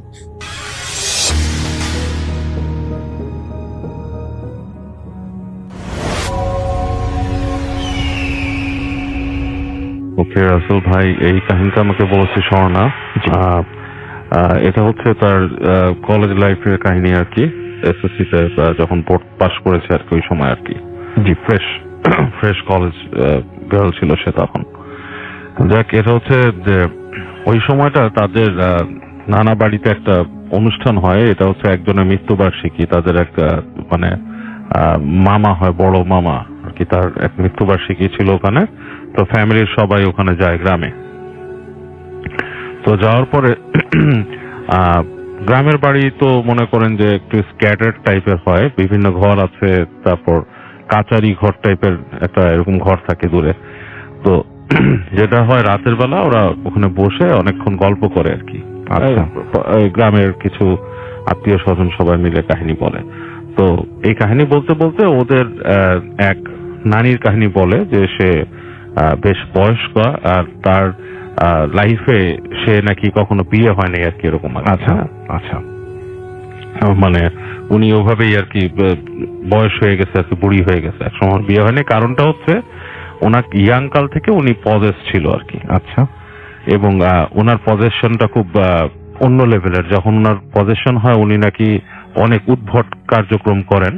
দেখা যাচ্ছে যে উনি ওনাকে বিভিন্ন সময় দেখা যায়, হ্যাঁ, ঘরের মধ্যে উনি আছে, হঠাৎ করে দেখা যাচ্ছে যে আরেকজনের বাসায় বসে আছে, হ্যাঁ, মানে কাছাকাছি জায়গায়, মানে presence in different locations at the same time. মানুষ বুঝতে পারে না। আবার দেখা যাচ্ছে যে কারো বাসায় বসেছিল, পরে যে দেখে উনি ঘুমায় আছেন। তো হ্যাঁ, মানে একজন মানুষকে বিভিন্ন জায়গায় বিভিন্ন সময় দেখা যাচ্ছে। হ্যাঁ, তো একই সময় বিভিন্ন জায়গায় দেখা যাচ্ছে। তো এরকম ব্যাপার স্যাপার। আবার উনি দেখা যাচ্ছে কেউ সুপারি চাচ্ছে, উনি হাত খুলে সুপারি দিয়ে দিচ্ছে, এরকম। আর মাঝে মাঝে উনাকে মানে যখন পজেস করে ধরে, তখন নাকি উনি ওরকম মুখ টুক দিয়ে ফেনা উঠে যায় এবং মানে গড় গড় করতে থাকে। তখন ওনার আশেপাশে কেউ থাকে না। এবং এরকম অনেক মানে কাহিনী আছে যে দেখা যাচ্ছে ওনার পজিশনের সময় কেউ গেছে এরকম, মানে ওনাকে ধরতে বা কিছু, উনি দেখা গেছে উঠে একটা চড় দিছে এবং ওই চড়ের জন্য সেই মানুষের ঘাড়ের এখানে ফ্র্যাকচার হয়ে গেছে, এরকম, মানে এত জোরে মারছে, থিংস লাইক দ্যাট। তো ওই নানির বিভিন্ন কাহিনী আর কি, এবং তার ছোট কাল থেকে পজিশনের পর থেকে কিভাবে হয়েছে এগুলো কাহিনী বলতো। যে ওনার মধ্যে এমন ভাব চলে আসছিল যে উনি দেখা গেছে যে মানে ওনার দৃষ্টিটাও খুব হয়ে গেছিল আর কি, কিন টাইপের একটা দৃষ্টি ছিল। তো ওনাকে অনেকে এড়ায় চলতো আর কি ওখান থেকে। মানে অনেক সময় যে একটা আছে না, কথাটা বলে যে ডাইনি ডাইনি ভাব চলে আসে, কাইন্ড অফ লাইক থিংস, এরকম ধরনের একটা ব্যাপার। তো এর জন্য অনেকে ওইটাকে মনে করেন যে মানে ওনাকে এড়ায় চলতো। এই কাহিনীটা বলতে বলতে তো ওর মধ্যে না ব্যাপারটাতে খুব প্রভাব পড়ে রাসেল ভাই। আচ্ছা, প্রভাব পড়ে বলতে মানে সে এগুলো শুনতে শুনতে মানে ওর মানে কিছুটা ভিজুয়ালাইজ করা শুরু করে ওই নানির ব্যাপার স্যাপার। যদিও নানি ওই আড্ডার মধ্যে ছিল না, যে নানির কথা বলতেছে তারা, মানে এক নানির বোন নানি আর কি হয় সম্পর্কে, এরকম। তো তো ওর মধ্যে প্রভাব পড়ে এবং ও অনেকটা চিন্তা করতে থাকে, বলে এই বাড়ি মানে এই উঠানের মধ্যে দিয়ে চলাফেরা করছে, এই করছে। তো উনি এখানে ছিল না, উনি ছিল আরেক বাড়িতে। উনি আজকে এই অনুষ্ঠান উপলক্ষে এখানে আছে, এই বাড়িতেই আছে। তো শুনে ওর মধ্যে বেশ প্রভাব পড়ে। এখন এই প্রভাবটা হচ্ছে কি রাসেল ভাই, এটা আই উড সে মানুষকে কিন্তু কয়েক সময় মানে জিন পজেস করার জন্য কয়েকটা সময় দরকার তাদের। একটা হচ্ছে মানুষ যখন খুব ভয় পেয়ে যায় তখন তাকে পজেস করে, মানুষ যখন রেগে থাকে তখন পজেস করে, হ্যাঁ, এবং মানুষের কোনো কিছুর প্রতি যদি খুব মানুষ অবসেসড হয়ে যায় তখনও মানুষকে পজেস করে জিন। সো যতদূর সম্ভব ওর ভয়ের সময়টাই কিছু একটা মানে কিছু একটা ঘটছিল ওর মধ্যে, ও একটু আনমনা হয়ে যায়। যাই হোক, ওকে রাতের বেলা ওদেরকে থাকতে দেওয়া হয় যে ঘরটাতে, সেটা হচ্ছে ওদের মূল যে বাড়ির মধ্যে সব কার্যক্রম পরিচালিত হয় সেটা না, একটু দূরে আরেকটা গেস্ট রুমের, গেস্ট হাউস টাইপের আর কি, এরকম দুইটা রুম, বাথরুম টাথরুম করা, বারান্দা টারান্দা আছে। বাট ওই মানে ছাদটা হচ্ছে টিনের ওই বাসা, এরকম একটা জায়গায় তো থাকতে দেওয়া হয়। এবং শীতকাল, তো ও যে ওখানে আছে, স্বর্ণা যে আছে, তার সাথে স্বর্ণার এক আত্মীয় আর কি, সেটাও আর কি আপনার ওই খালা টাইপের আর কি, ওনাকে দেওয়া হয়, দিয়ে বলে যে তোমরা এখানে থাকো রাতে। আচ্ছা, তো ওই রুমের মধ্যে ও থাকতেছে। তো ও যখন থাকতেছে বলছে শীতকাল, বেশ ঠান্ডা পড়ছে চারিদিকে, মানে মানে এমন শীতটা ছিল দাঁতে দাঁত বাড়ি খাওয়ার মতো শীত, প্রচন্ড। খাওয়ার পর কাঁপতে কাঁপতে তারা যে লেপের নিচে ঢুকছে। এখন ঢোকার পর এক সময় ওই খালা, হ্যাঁ, বলতেছে মানে তুমি ঘুমায় যাও, এসে সাবধানে কিছু হলে আমাকে ডেকো, হ্যাঁ। আর বাথরুমটা হচ্ছে এই রুম থেকে বের হয়ে তুমি বারান্দা দিয়ে হেঁটে যেতে হবে, শেষ মাথা হচ্ছে বাথরুম। হ্যাঁ, ওখানে বাথরুম রান্না করে বাথরুম এন্ড গোসলখানা আর কি, যেটা তো বলছে তুমি ডাক দিবা, এরকম একা একা যেও না, এখান থেকে উঠো না। তো বলছে কেন একা একা গেলে কি হয়? বলে গ্রামের বাড়ি, এটা ঠিক না, যদিও তোমার বারান্দা লক করা, তুমি আমি দুজনই এটার ভিতরে, এখানে আর কেউ নাই, তবুও তুমি উঠো না আর কি, ইটস নট, এটা ঠিক না, তুমি উঠো না, তুমি আমাকে ডেকো, এরকম বলে। তো বলছে যে আচ্ছা ঠিক আছে, বলে করছে। তো এক সময় ও শুয়ে শুয়ে চিন্তা করতে থাকে যে কি ব্যাপারটা, এবং ওর ওই গ্রামের বাড়ির বিভিন্ন জিনিস থেকে একটু মিস্টেরিয়াস লাগতে থাকে ওর কাছে। কারণ ও বলছে যে ওখানে রাতের বেলা কারেন্ট চলে যেত, মানে ইভেন দো দেখা যাচ্ছে বিদ্যুতের ব্যবহার তেমন নাই, কিন্তু কারেন্ট থাকতো না তখন। বলছে রাতের বেলা অন্ধকার হয়ে আছে, মাথার কাছে হারিকেন দেওয়া আছে, মোমবাতি দেওয়া আছে। তো শুয়ে শুয়ে ভাবতেছে, এই ভাবনার মধ্যেই তার কাছে ওই নানির জিনিসগুলো মনে আসছে। এবং আমার কাছে যেটা মনে হয় ওই যে এসব ব্যাপার স্যাপার আর কি, তার ভেতরে কোনো পজিশনের ব্যাপার তখন আসে আর কি, ওই টাইমটা কাজ করে। তো ওইটাতে না ও অনেকটা চিন্তা করতে করতে ওর ভয় লাগা শুরু করে, এবং যখন নাকি ও প্রায় চিন্তা করতে করতে অনেকটা মানে ঝিমুনি টাইপের এসে পড়ছে, তো তখন ও শুনতে পায় যে উপরে যে ছাদটা, ছাদের মধ্যে কেউ নখ দিয়ে আঁচড় কাটতেছে, লাইক কোনো ধারালো কিছু দিয়ে, বা একটা বেড়াল বা কিছু যদি মানে আঁচড় কাটতে থাকে, মানে কড়কড় কড়কড় একটা সাউন্ড হয় ছাদের মধ্যে। তো একবার চিন্তা করে যে ছাদের উপরে কিভাবে হইতেছে, তখন একবার ভাবে যে উপরে অনেক গাছ আছে, গাছের পাতা টাতা কিছু পড়ে হয়তো সরসর করে যাচ্ছে। আচ্ছা, এই চিন্তা করে সে একটু নিজেকে আশ্বস্ত করে, কেন সে তো অ্যাকচুয়ালি শহরের মেয়ে, অনেক লজিক্যাল জিনিসও চিন্তা করে, বাট ভয় ঠিকই সে পায়। তো ও দেখে যে এরপরে শব্দটা আরো লাউড হচ্ছে, হ্যাঁ, মানে কড়কড় শব্দটা, এবং মানে মনে হচ্ছে না গাছের, মানে হঠাৎ করে কিছুটা পাড়া টাড়া দিলে যেমন ট্যাপ ট্যাপ করে মানে মানে টিনটা ডেবে যায়, কাইন্ড অফ লাইক দ্যাট, এবং তখন ওইভাবে কড়কড় সাউন্ড হচ্ছে। তো ও তখন ওই খালাকে ডাকতে থাকে, দেখে যে খালাকে সে ডাকতেছে থেকে, কিন্তু খালার কোনো হুঁশই নাই, অ্যাজ ইফ লাইক সে মানে বেহুশ।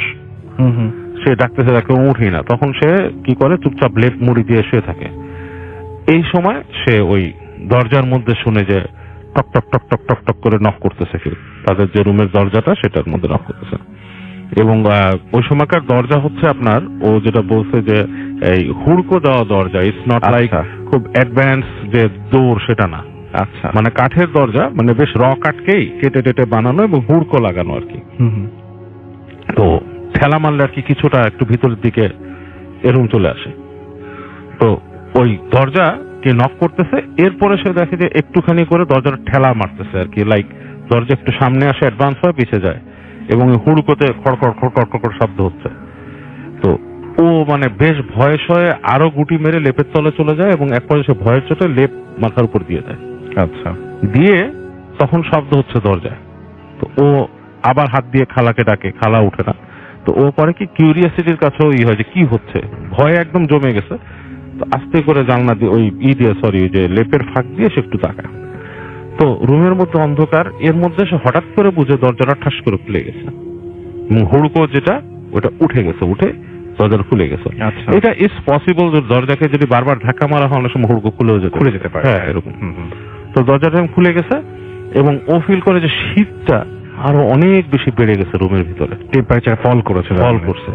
এটাও স্বাভাবিক যে বাতাস, দরজা খুলছে, রুমের একটা টেম্পারেচার ছিল, বারান্দা দিয়ে ঠান্ডা বাতাস ঢুকতেছে, এবং ওখান দিয়েও দেখতে পাচ্ছে আবছা আলো আদায় দরজাটা খোলার পরে যে দূরে যে ওদের যে বারান্দার যে এতটুকু দেওয়াল করা ছোট একটা, তারপরে গ্রিল দেওয়া, গ্রিলের ওই পাশের জায়গাটা মানে ধোঁয়াশে টাইপের কুয়াশা ভাসতেছে, এবং মনে হচ্ছে ওইখানে মানুষ দাঁড়ানো একটা, এবং মানুষের মানে একটা মানুষের শেপ, পুরো একজন মানুষ, এবং ইটস লাইক মহিলা মানুষ টাইপের, শাড়ি টাড়ি পরা থাকলে যেরকম।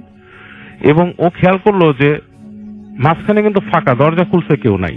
গ্রিলের ওই পাশে যে সে দেখছে যে ওই আবছা অন্ধকারের মধ্যে একটা শেপ দাঁড়ানো, এবং অবাক হয়ে খেয়াল করলো যে কিছুক্ষণের মধ্যে আস্তে করে মানুষটা গ্রিল ভেদ করে চলে আসলো, এই পাশে ভেতরে চলে আসলো। আচ্ছা, এবং তার গেট ভেদ করে, এবং যে আসতেছে তার কাছে মনে হচ্ছে না হেঁটে আসতেছে, ইটস লাইক বাতাসে ভেসে আসছে। এবং যখন নাকি ওর বিছানার কাছাকাছি আসছে, তখন সে খেয়াল করলো যে যে মানুষটা আসছে তার চোখ দুটো দপ করে জ্বলে উঠলো। ইটস লাইক মানে আপনার বেড়ালের চোখ যেরকম জ্বলে সেরকম জ্বলে উঠলো, এবং আলোটা এরকম ছিল অঙ্গারের মতো যে আপনার ওই মুখের যে গালের অংশটা আমাদের চিক, এগুলো দেখা যাচ্ছে, মানে বোঝা যাচ্ছে, মুখটা বোঝা যাচ্ছে। মুখটা দেখে সে বুঝতে পারতেছে একটা মহিলা, এবং খুব পরিচিত ফেস লাগতেছে ওর কাছে যে দেখছে, but she is too vicious, মানে খুব ভয়ঙ্কর। তো চোখ জ্বলতেছে, চোখের আলো দেখা যাচ্ছে, এবং ঠোঁটের কাজটা হচ্ছে আপনার কালো পোড়া পোড়া। আচ্ছা, ঠোঁটটা যেটা সেটা নর্মাল না, কালো পোড়া পোড়া টাইপের এরকম ঠোঁট। এবং সাথে সাথেই তার পাশে যে খালাটা শোয়া ছিল, সে হঠাৎ করে এরকম শব্দ করে মোড়ানো শুরু করছে, মানে লাইক পেঁচানো, মানে মোড়ায় টোড়ায় শোয়া শুরু করছে সাউন্ড করে, গড়গড় করে। এবং এটা দেখার সাথে সাথে তখন ওর সেন্স একদমই নাই, সেন্স নাই। তো ও প্রবাবলি আপনার ছিল কিছুক্ষণের জন্য, ওর যখন হয় হুশ আসে, তখন দেখে তার খালা প্রচন্ড তাকে ধাক্কাচ্ছে। আচ্ছা, ধাক্কাচ্ছে, উঠানোর চেষ্টা করতেছে, এবং আরো 2-4 জন মানুষ আছে রুমের ভিতরে, এবং রুমে তখন আলো জ্বলতেছে। তো বলে কি হয়েছে? তো খালা বলতেছে যে ওর খালার হঠাৎ করে ঘুম ভাঙে, ভেঙে দেখে যে ও এরকম, ও নাকি অ্যাবনর্মাল অ্যাক্ট করতেছে ওইখানে। এবং খুবই মানুষজন আসে বাসার মধ্যে, এবং ওর মাকে খবর দেওয়া হয়, মানে ঢাকাতে খবর জানানো হয় যে ফোন করে যে আপনার মেয়ে এরকম হয়েছে। ওখান থেকে ওই যে পরদিন সকালে অবশ্যই পোস্ট অফিস থেকে যে এরকম হয়েছে, ওর মাও চলে আসে এখানে, এবং ওর আকাশ পাতাল জ্বর আসে, এবং ওর মা বলে যে এখানে রাখবো না। ওর মা খুব রাগ করে, এবং ওর মাকে দেখে, ও তো অসুস্থ, জ্বরে শুয়ে আছে, ওর মাকে দেখে নাকি ওই নানি আসছে, এসে নাকি নানি হাসে, কারোর সাথে কথা বলে না, মিচকি মিচকি হাসে। তো ওর মা আবার ইচ্ছা মতো গালাগালি যা আছে ওই নানিকে করে দিছে আর কি, যে মানে অসভ্য ভাষায় গালাগালি করছে। এবং গালিটা যে দিছে, সেই মহিলা নাকি তখন বলছে তোর ফল ভালো হবে না, ঠিক আছে? আচ্ছা, ফল ভালো হবে না, মানে এটা শিক্ষা পাবি তুই। এবং ওর মা যখন ওকে নিয়ে আসে ঢাকায় নিয়ে এসে পড়ে, তারপর থেকে ও রাতের বেলা প্রচন্ড ভয় পেত রাসেল ভাই। ওর কাছে মনে হইতো যে ও রুমের ভিতরে কেউ একজন এরকম করে হাঁটতেছে রুমের কাছে, এবং রুমে ঢুকে আসতেছে। এবং এসে যখন নাকি অনেক সময় দেখতো যে ওর উপরে লীন হয়ে যাচ্ছে, এবং ও তখনই মানে সেন্স থাকতো না। এবং ওর বাবা মা প্রায় ওর এই উদ্ভট অ্যাক্টিভিটিসে খুবই বাবা মা ছিল, এবং বাবা মা আসলে ওয়ারিড ছিল। আমি কিন্তু তার আসল নামটা ব্যবহার করিনি এখানে। তো যাই হোক, ওর বাবা মা ওয়ারিড ছিল, এবং ওর বাবা মা এই বিভিন্ন হুজুর ডাকতো, সাহস পেত না যেহেতু মেয়ের বদনামটা যাতে না ছড়ায়। এবং পড়াশোনা অনেকদিন মিস যায়, তো বিভিন্ন জিনিস সে দেখতো যে এরকম। এবং সে এমনও দেখছে যে মানে লাইক আপনার অনেকটা লাইক মাকড়সা টাইপের কিছু একটা মানুষ, কিন্তু মাকড়সার মতো শেপ। ও যেগুলো দেখতো ওই সময়কার যে ঘটনাগুলো বলছে, মানুষ কিন্তু মাকড়সার মতো যে সে দেয়ালের মধ্যে ক্রল করতেছে, তার মানে দেয়ালের এক পাশ থেকে ক্রল করে উপরে চলে যাচ্ছে, আবার করে যাচ্ছে। তো এক পর্যায়ে তার বাবা মা এরকম মানে জিনিসগুলো করতে না পেরে একটা মানে বাংলাদেশের একটা খুব মানে ইসে যায় আর কি, একটা মানে পবিত্র জায়গায় যায়, একটা ইসে মাজার শরীফে যায়। ওখানে যে মানে উনি রেপুটেশনটা দেখে যায় কোথায়, ওখানকার যিনি খাদেম তার সাথে কথা বলেন। তো উনি তখন তাকে কিছু দোয়া দিয়ে দেন, হ্যাঁ, মানে ইসের জন্য দোয়া দেন, এবং তাবিজ দেন, এবং পানি দেন, বলে যে এই পানিটা আপনি মানে দম দিয়ে পানির মধ্যে ফুটিয়ে বলে যে পানিটা খাওয়ান। এবং মেয়েকে কখনো আনঅ্যাটেন্ডেন্ট রাখবেন না আপনারা, হ্যাঁ, আনঅ্যাটেন্ডেন্ট রাখবেন না, এবং জিনিসটা যত গোপন রাখবেন তত ভালো হবে। তো ওইভাবে করে ওর ট্রিটমেন্ট চলতে থাকে, এবং ট্রিটমেন্ট যখন চলতে থাকে ও বলছে যে আমি বুঝতে পারতাম যে জিনিসটা দূর থেকে এসে আমার সাথে করে যেত, কিছু করে যেত, মানে এই ধরনের ভয় দেখাতো, তাকে পজেস করার চেষ্টা করত, এই ধরনের জিনিসগুলো করত। এবং এই জিনিসটা তার নানি কোনোভাবে এটা করছিল, এবং পরবর্তীতে নানি জিনিসটা হচ্ছে কি, ওই নানি যার দিকেই মানে এরকম তার চোখ পড়তো, তারই নাকি এরকম জিনিসগুলো হতো আর কি। আচ্ছা। এবং পরবর্তীতে ওর নানিটা যখন মারা যায়, তখন ও ব্যাপকভাবে ওকে চেষ্টা করছে এই ধরনের আরো করতে। এখন নাকি আলহামদুলিল্লাহ অনেক হয়ে গেছে, মানে তার বিয়ে হয়েছে, বিয়ে হওয়ার পর নাকি জিনিসটা অনেকটাই কেটে গেছে, আর হয় না। ওকে।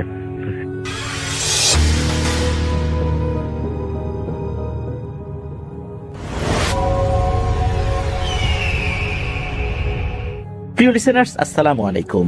আমি আফনান, আশা করি সবাই ভালো আছেন, সুস্থ আছেন। এখন যে ঘটনাটি আপনাদের সাথে শেয়ার করব, ঘটনাটি আমাদেরকে যিনি পাঠিয়েছেন তার নাম মোহাম্মদ হায়দার আলী। ওনার বাড়ি মানিকগঞ্জ জেলার পশ্চিম দাসরার ছাগলহাট এলাকায়।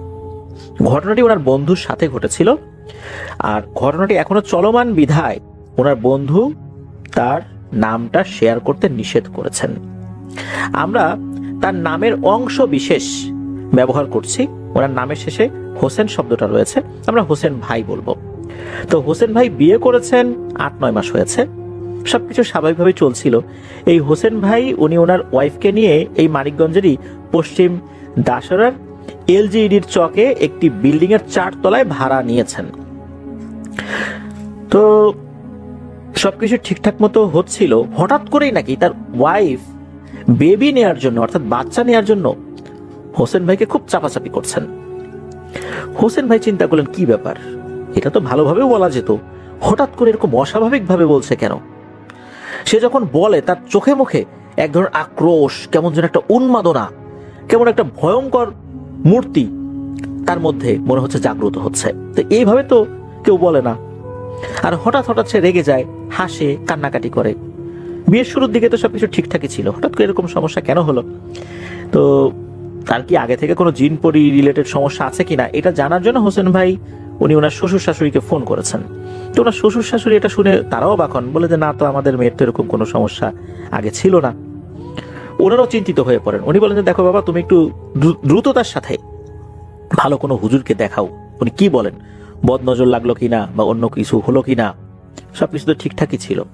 তোমরা বেড়াতে আসলা, তারপর তো গেলা আবার মানিকগঞ্জে, সবকিছু ঠিকঠাকই তো ছিল। তো উনি বলেন হ্যাঁ, আমরা তো বেড়াতে গেছিলাম, সবকিছু ঠিকঠাকই ছিল, আসার পর এরকম সমস্যা হঠাৎ করে কেন শুরু হলো আমি তো বুঝতে পারছি না। তো যাই হোক, হোসেন ভাই উনি টাঙ্গাইলের একজন হুজুরের সন্ধান পান, তার কাছে ওনার ওয়াইফকে নিয়ে যান। নিয়ে যাবার পর ওই হুজুর কিছু তথ্য দেন। সেটা এমন যে উনি লাস্ট যেবার ওনার ওয়াইফকে নিয়ে শ্বশুরবাড়িতে গিয়েছিলেন, ওনার শ্বশুরবাড়ি হচ্ছে ঢাকা জেলার দোহার উপজেলার একটি গ্রামে। তো ওই দোহারের যে গ্রামে গিয়েছিলেন, ওখান থেকে দুজন জিন, একটা পুরুষ একটা মহিলা, এই দুজন আবার স্বামী স্ত্রী, এই দুইটা এই হোসেন ভাইয়ের ওয়াইফের উপর ভর করেছে। কেন ভর করেছে এই বিষয়ে উনি সুনির্দিষ্ট কোনো তথ্য দেন নাই, তবে বলেছেন যে এই ভর করার পেছনে তেমন কোনো কারণ নাই। ওনার ওয়াইফ যে চুল খোলা রেখে কোথাও গিয়েছিলেন এটা সেটা এরকম কোনো কিছু আসলে পাওয়া যাচ্ছে না। এগুলো এমনিতেই কোনো একটা অসৎ উদ্দেশ্যে ওনার উপর ভর করেছে। সেই অসৎ উদ্দেশ্যটা কি এখনো হুজুর বুঝতে পারছেন না। হুজুর রুকিয়া করে দেন, বেশ কিছু আমল শিখিয়ে দেন। এরপর ওনারা তো চলে আসছেন আবার মানিকগঞ্জের যে পশ্চিম দাসরা, যেখানে ওনারা বসবাস করেন আর কি। কয়েকদিন ঠিকঠাক ছিল, এক রাত্রে একই সমস্যা, সেটা হচ্ছে তার আচার আচরণ চেঞ্জ হয়ে যায়, হাসে, কান্নাকাটি করে। এরপর হোসেন ভাই চিন্তা করলেন যে এভাবে তো মুসিবতি হয়ে যাবে, কারণ ওখানে তো ওনারা একা, উনি এবং ওনার ওয়াইফ, একটু সমস্যা হয়ে যাওয়ার কথা না, দেখাশোনার লোকজন নাই। উনি চিন্তা করলেন যে ওনার ওয়াইফকে নিয়ে উনি শ্বশুর বাড়িতে যাবেন। উনি যান ওনার শ্বশুর বাড়ি দোহারে। তো দোহারে যখন উনি শ্বশুর বাড়িতে গিয়েছেন, শ্বশুর বাড়িতে যাওয়ার পর দিনের বেলা গিয়েছেন, একটু বাইরে বের হয়েছেন। সন্ধ্যার পরে যখন উনি ঘরে ঢুকেছেন, তখন দেখেন ওনার ওয়াইফ খাটের উপর বসে আছে, ওই ধ্যান করে যেভাবে ওইভাবে বসেছে, তার চোখ বন্ধ, আর 2 হাত দিয়ে গলা চেপে ধরার চেষ্টা করছেন। উনি দৌড়ে গিয়ে ওনার স্ত্রীর হাত চেপে ধরেন, কোনো মতে হাতটা ছাড়ানোর পর ওই হুজুরকে ফোন করেন। হুজুরকে ফোন করার মধ্যেই কিন্তু নিজে যতটুকু দোয়া দুরুদ জানেন সেটা পরে ওনার ওয়াইফকে একটু ফু দিয়েছেন, কিছুটা স্বাভাবিক হয়েছে ওনার ওয়াইফ। এর মধ্যে হুজুর ফোন ধরেছেন, ধরার পর জিজ্ঞেস করেছেন কি হয়েছে, তখন বলেন যে এই ঘটনা। তখন হুজুর বলেন যে আপনার ফোনটা আপনার ওয়াইফের কানের কাছে একটু ধরেন তো। তখন হোসেন ভাই কি করেন, ওনার ফোনটা ওনার ওয়াইফের কানের কাছে ধরেন। ধরার 5 থেকে 7 সেকেন্ড পর ওনার ওয়াইফের মধ্যে পরিবর্তন চলে আসে, একদম স্বাভাবিক। ওনার ওয়াইফ বলছে কি হয়েছে আমার, তুমি ফোন আমার কানে ধরে আছো কেন, তোমার ফোন, তুমি এইভাবে অস্থির অবস্থায় বসে আছো কেন। মানে উনি আসলে বুঝতেই পারছেন না যে এতক্ষণ কি হয়েছে। হুজুর ওই সময় ফোনে কোন দোয়া বলেছিলেন এটা অবশ্য হোসেন ভাই বুঝতে পারেন নাই, নিশ্চয়ই অনেক কোনো কিছু বলেছিলেন যার কারণে আল্লাহর রহমতে ওই সময়ের মতো স্বাভাবিক হয়ে যান। এর পরও কিন্তু বিভিন্ন ভয়ঙ্কর ঘটনা ঘটছে, যেমন ওনার ওয়াইফ রাতের বেলা হঠাৎ করে বিছানার উপরে বসে পড়তেন, খুব ভয় পান, ভয়ে উনি চোখ বন্ধ করে থাকেন। উনি যখন ওনার ওয়াইফকে জিজ্ঞেস করেন যে তুমি কি স্বপ্নে ভয়ঙ্কর কিছু দেখো, ওনার ওয়াইফ বলে হ্যাঁ আমি ভয়ঙ্কর অনেক কিছু দেখি। ওনার ওয়াইফ যেটা বলেন এটা শোনার পর হোসেন ভাই নিজেও ভয় পেয়ে যান। হোসেন ভাই নিজেও একটু ভীতু প্রকৃতির মানুষ, বিশেষ করে এই প্যারানরমাল বিষয়ে। ওনার ওয়াইফ বলেন যে ওনার ওয়াইফ নাকি দেখেন যে একটা মহিলা, লম্বা লম্বা চুল, খুব কুৎসিত কদাকার, এই মহিলাটা এই হোসেন ভাইয়ের ওয়াইফের ঘরে ঢোকে। ঘরে ঢোকার পর সে তার আকৃতিটা ছোট করতে করতে একটা টিকটিকির মতো হয়ে যায়। এরপর দেয়াল জুড়ে দৌড়াদৌড়ি করতে থাকে। দৌড়াদৌড়ি করতে করতে একটা সময় ঘরের বাইরে চলে যায়। মাঝে মাঝে নাকি এই অবয়বটা মানুষ হয়ে ঢোকে, মানে মানুষের আকৃতিতে ঢুকে একটা বিড়াল হয়ে যায়, কিন্তু তার মাথাটা থাকে আগের সেই ভয়ঙ্কর চেহারার মতোই, কিন্তু বডিটা বিড়ালের মতো। এটা রুমের মধ্যে দিয়ে দৌড়ঝাঁপ করতে করতে আবার বাইরে চলে যায়। এরপরে উনি দেখেন যে উনি একটা ফাঁকা মাঠের মধ্যে আছেন, সেখানে একটি তাল গাছ আছে। ওই তাল গাছের নিচে একটা ছেলে বাচ্চা, কিন্তু তার গলাটা অস্বাভাবিক রকমের লম্বা। গলা কতটুকু লম্বা হতে পারে? এর থেকে অস্বাভাবিক রকমের লম্বা। এই জিনিসটা খুবই কুৎসিত চেহারার। সে দৌড়াদৌড়ি করছে তাল গাছের নিচ দিয়ে, আর এই হোসেন ভাইয়ের ওয়াইফকে দেখে হি হি করে হাসছে। তো এরকম ভয়ঙ্কর স্বপ্নগুলো উনি দেখতে থাকেন। এটা ওনার হাজবেন্ডের সাথে শেয়ার করেন, অর্থাৎ হোসেন ভাইয়ের সাথে শেয়ার করেন। একদিন হয় কি, উনি বিকেলের দিকে মারাত্মক ভয় পেয়েছেন। উনি বিকেলের দিকে ওয়াশরুমে গিয়েছেন। উনি যখনই ওয়াশরুমে গিয়েছেন তখনই ওনার কাছে মনে হয় যে ওনার ড্রয়িং রুমে কেউ আছে। হঠাৎ করে ওনার এরকম মনে হওয়ার কারণটা কি উনি নিজেও বলতে পারেন না, কেন ওনার কাছে এরকমটা মনে হলো। ওনার কাছে মনে হলো ড্রয়িং রুমে কেউ আছে, কেউ ড্রয়িং রুমের সোফায় বসে আছে। উনি ওয়াশরুম থেকে বের হয়েছেন আর চোখে তাকিয়েছেন, মানে সরাসরি না, উনি বুঝতে পারলেন যে ড্রয়িং রুমে আসলেই কেউ বসা এবং একটা মহিলা অবয়ব, মাথায় ঘোমটা আছে। উনি সেদিকে না তাকিয়ে, মানে আর চোখে দেখেছেন, মানে হালকা করে দেখে দ্রুত উনি ওনার রুমের দিকে দৌড় দিয়ে দরজা লক করে দিয়েছেন। যখনই এই কাজ করেছেন, বাইরে ধুমধাম শব্দ, সবকিছু ভেঙে চুরে একাকার করে ফেলছে, এমন একটা অবস্থা। আর অল্প কিছু সময় পরেই ওনার রুমের দরজার উপরে ভয়ঙ্কর ভাবে আঘাত করছে। মনে হচ্ছে দরজা এখনই ভেঙে ফেলবে। কোনো শব্দ করছে না, বাট দরজার উপর ক্রমাগত আঘাত করে যাচ্ছে। দরজার নিচে আবার কিছুটা ফাঁকা ছিল। এই ফাঁকা দিয়ে যেটা হচ্ছে সেটা হচ্ছে ওই মহিলার যে চুল, এই চুল মনে হচ্ছে ঢুকে পড়ছে, সাপের মতো লিক লিক করছে, এরকমটা ওনার কাছে মনে হচ্ছে। উনি কি করেছেন, সাথে সাথে ফোনটা হাতে নিয়ে এই হোসেন ভাইকে ফোন করেছেন যে তুমি কোথায়, তাড়াতাড়ি আসো। হোসেন ভাই দ্রুত বাসায় চলে আসেন, কাছাকাছি ছিলেন। বাসা আসার পর যখন কলিং বেলে চাপ দিয়েছেন তখন এই জিনিসটা থেমে যায়। হোসেন ভাই ঘরে ঢুকে দেখেন ঘরের অবস্থা একদম লন্ড ভন্ড। আমরা এই ধরনের ঘটনাগুলোতে দেখি যে সবকিছু স্বাভাবিক, কিছুই হয় নাই, কিন্তু না, হোসেন ভাই দেখেন ঘরের অবস্থা লন্ড ভন্ড হয়ে একদম একাকার হয়ে গেছে, তছনছ হয়ে গেছে। তখন ওনার ওয়াইফ বলেন এই ঘটনা আমি এরকম দেখছি। হোসেন ভাই যখন আসেন তখন কিন্তু দরজাটা লক করা ছিল, ওনার কাছে এক্সট্রা চাবি ছিল, সেটা দিয়ে খুলে উনি ভিতরে ঢুকেছেন। এরপর উনি ওনার ওয়াইফকে ডাকাডাকি করেছেন। এরপর ওনার ওয়াইফ দরজা খুলেছে। তাহলে বাহিরের কেউ যদি আসেই ঘরে, সে কোন দিক দিয়ে গেল? বোঝাই যাচ্ছে এটা স্বাভাবিক কোনো কিছু না। এদিকে ওনার ওয়াইফের এই সমস্যা, আর উনি তো ভীতু প্রকৃতির, কিভাবে যে কি করবেন বুঝতে পারছেন না। ওই রাত্রে ঘটে আর একটা ভয়ঙ্কর ঘটনা। সেটা হচ্ছে যে দুজনই ঘুমিয়ে আছেন, হঠাৎ করেই ওনার ঘুম ভেঙে যায়, অর্থাৎ হোসেন ভাইয়ের ঘুম ভেঙে যায়। উনি দেখেন ওনার ওয়াইফ খাটের উপর বসে আছে, ঝিম ধরে বসে আছে, চোখ বন্ধ করে, চুল এলোমেলো। এইবার প্রথমবারের মতো উনি সাহস করে কথা বলেন। আপনারা কে, আপনাদের নাম কি, কোত্থেকে আসছেন, বেশ কয়েকবার জিজ্ঞেস করেন, উত্তর পান না। এরকম যখন 4-5 বার জিজ্ঞেস করেছেন, একবার উত্তর ভেসে আসে। সেটা হলে তারা বলে যে তোর যে শ্বশুর বাড়ি দোহার, ওখানকার একটা চকে তাল গাছ আছে, সেখান থেকে আসছি আমরা একজন পুরুষ, একজন মহিলা, আমরা স্বামী স্ত্রী। তখন এই হোসেন ভাই জিজ্ঞেস করেন আপনারা কি চান? তখন বলে ওঠে আমরা তোর বাচ্চা চাই। তখন হোসেন ভাই বলে বাচ্চা দিয়ে কি করবেন? তখন নাকি বলে ওঠে 5টা বাচ্চার রক্ত লাগবে, তোর 5টা বাচ্চার রক্ত আমরা নেব, এরপর চলে যাব। এই কথা শোনার সাথে সাথে হোসেন ভাই তো মারাত্মক ভয় পেয়েছেন। উনি যতটুকু দোয়া দরুদ জানেন পরে ওনার ওয়াইফকে ফু দিয়েছেন, ওনার ওয়াইফ স্বাভাবিক হয়ে যায়। এখনো এই সমস্যা চলমান রয়েছে। প্রিয় লিসেনার্স, এই ঘটনাটা শুরু করার আগে আমি বলেছিলাম যে এই রিলেটেড ঘটনা যেগুলো আমরা পূর্বে শুনেছি, বিশেষ করে আমরা এরকম ঘটনা শুনেছি না যে কারো বাচ্চা হয় মারা যায়, মৃত হয়ে জন্ম নেয়, মনে হচ্ছে যে তার শরীরে এক ফোঁটাও রক্ত নাই, এরকম ঘটনা কিন্তু হয়। এরপর দেখা যাচ্ছে যে অনেক দোয়া দুরুদ পড়েও বা অনেক রুকিয়া করেও কোনো কাজ হচ্ছে না, বা অনেক ভালো হুজুরের কাছে যাওয়ার পরে কাজ হচ্ছে। আবার দেখা গিয়েছে যে হঠাৎ করে সবকিছু স্বাভাবিক হয়ে গেছে। আমরা এই ঘটনা থেকে বুঝতে পারলাম এই যে এই স্বামী স্ত্রী যেই পিশাচ জিনগুলো, এগুলো যখন নতুন বিয়ে হয়েছে এমন কোনো মহিলার উপর আসর করে, এরা মূলত নির্দিষ্ট সংখ্যক বাচ্চাকে বলি হিসাবে নেয়, এদের রক্ত খায়, এরপরে চলে যায়, এরপরে হয়তোবা অন্য কারো উপর গিয়ে ভর করে, এভাবেই চলতে থাকে।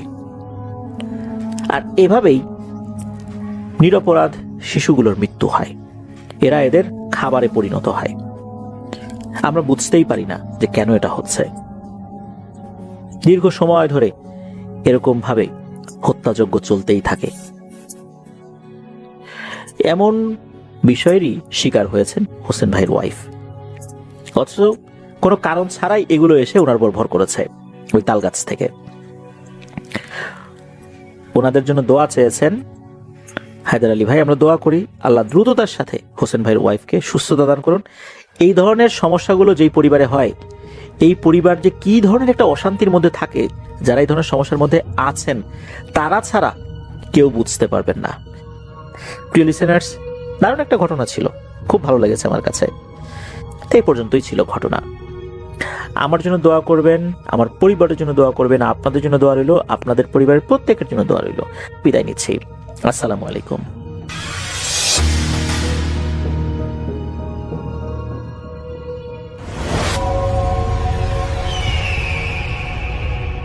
ধন্যবাদ রাসেল ভাই আমাকে ঘটনা বলার সুযোগ দেওয়ার জন্য। আমার নাম রিপন, আমি এসেছি লালমিহাট থেকে। এখন যে ঘটনাটা আমি আপনাকে শেয়ার করব, এই ঘটনাটা আমাকে পাঠিয়েছেন, তার নাম হলো রাকিব, তার বাড়ি হচ্ছে রংপুরের সিও বাজারে। আমি চেষ্টা করব রাকিবের মতো করে ঘটনা আপনাকে শেয়ার করা। রাকিব বর্তমানে রংপুরের একটি সরকারি প্রতিষ্ঠানে কর্মরত আছেন। তার সঙ্গত কারণে তার প্রতিষ্ঠানের নাম বলা যাচ্ছে না। তো এই ঘটনাটা তার নিজের জীবনের নয়, বরং তার এক বড় ভাই, তার নাম হচ্ছে আসাদ সাহেব। এই আসাদ সাহেবের সাথে একটা ভয়ানক ঘটনা ঘটেছিল নীলফামারী সদর হাসপাতালের জরুরি বিভাগে। যখন তিনি দায়িত্বের অবস্থায় ছিলেন সেই সময়ে তার সাথে একটা হারাপানো ঘটনা ঘটেছিল। সেই ঘটনাটা আমি এখন শেয়ার করব। তো তখন জানুয়ারি মাঝামাঝি ছিল, নীলফামারীতে প্রচণ্ড শীত পড়ে। ঘটনার সময়কাল 2015 সাল, রাত তখন প্রায় 2টা বাজে। তো সেদিন যেহেতু জানুয়ারি মাঝামাঝি ছিল, এই কারণে প্রচণ্ড পরিমাণ শীত ছিল। তো রাত 2টার সময় আসাদ সাহেব তার ডিউটি রুমে বসে চা খাচ্ছিলেন, যেহেতু তার নাইট ডিউটি ছিল। তো সদর হাসপাতালের পুরোনো বিল্ডিংয়ের সেই লম্বা করিডোরটা দিনের বেলায় লোকারণ্য থাকলেও রাতের বেলা নিস্তব্ধতার জন্য ডুবে যায়। তো করিডোরের ল্যাম্পপোস্টের আলোগুলো মাঝে মাঝে জ্বলে আবার নিভে এরকম। তো কুয়াশার কারণে এতটাই বেশি ছিল যে কুয়াশা যে জানালার কাছ দিয়ে বাইরে আসলে কোনো কিছুই দেখা যাচ্ছিল না। তো আসাদ সাহেবের সাথে তখন ওয়ার্ড বয় হিসেবে ছিলেন হচ্ছে শরীফুল দীর্ঘদিনের অভিজ্ঞ লোক। এই হাসপাতালেই সে তার জীবনের অর্ধেকটা কাটিয়ে দিয়েছেন। শরীফুল আসাদ সাহেবকে বলেছিল, স্যার এই শীতের রাতে এই পুরোনো ওয়ার্ডটায় কেমন যেন একটা ভারী ভারী ভাব লাগে, তাই না? তো আসাদ সাহেব হেসে উড়িয়ে দিলেন তার কথাটা। কিন্তু ঠিক সেই মুহূর্তে করিডোরের একদম শেষ প্রান্তে একটা ক্যাসক্যাস শব্দ শোনা গেল।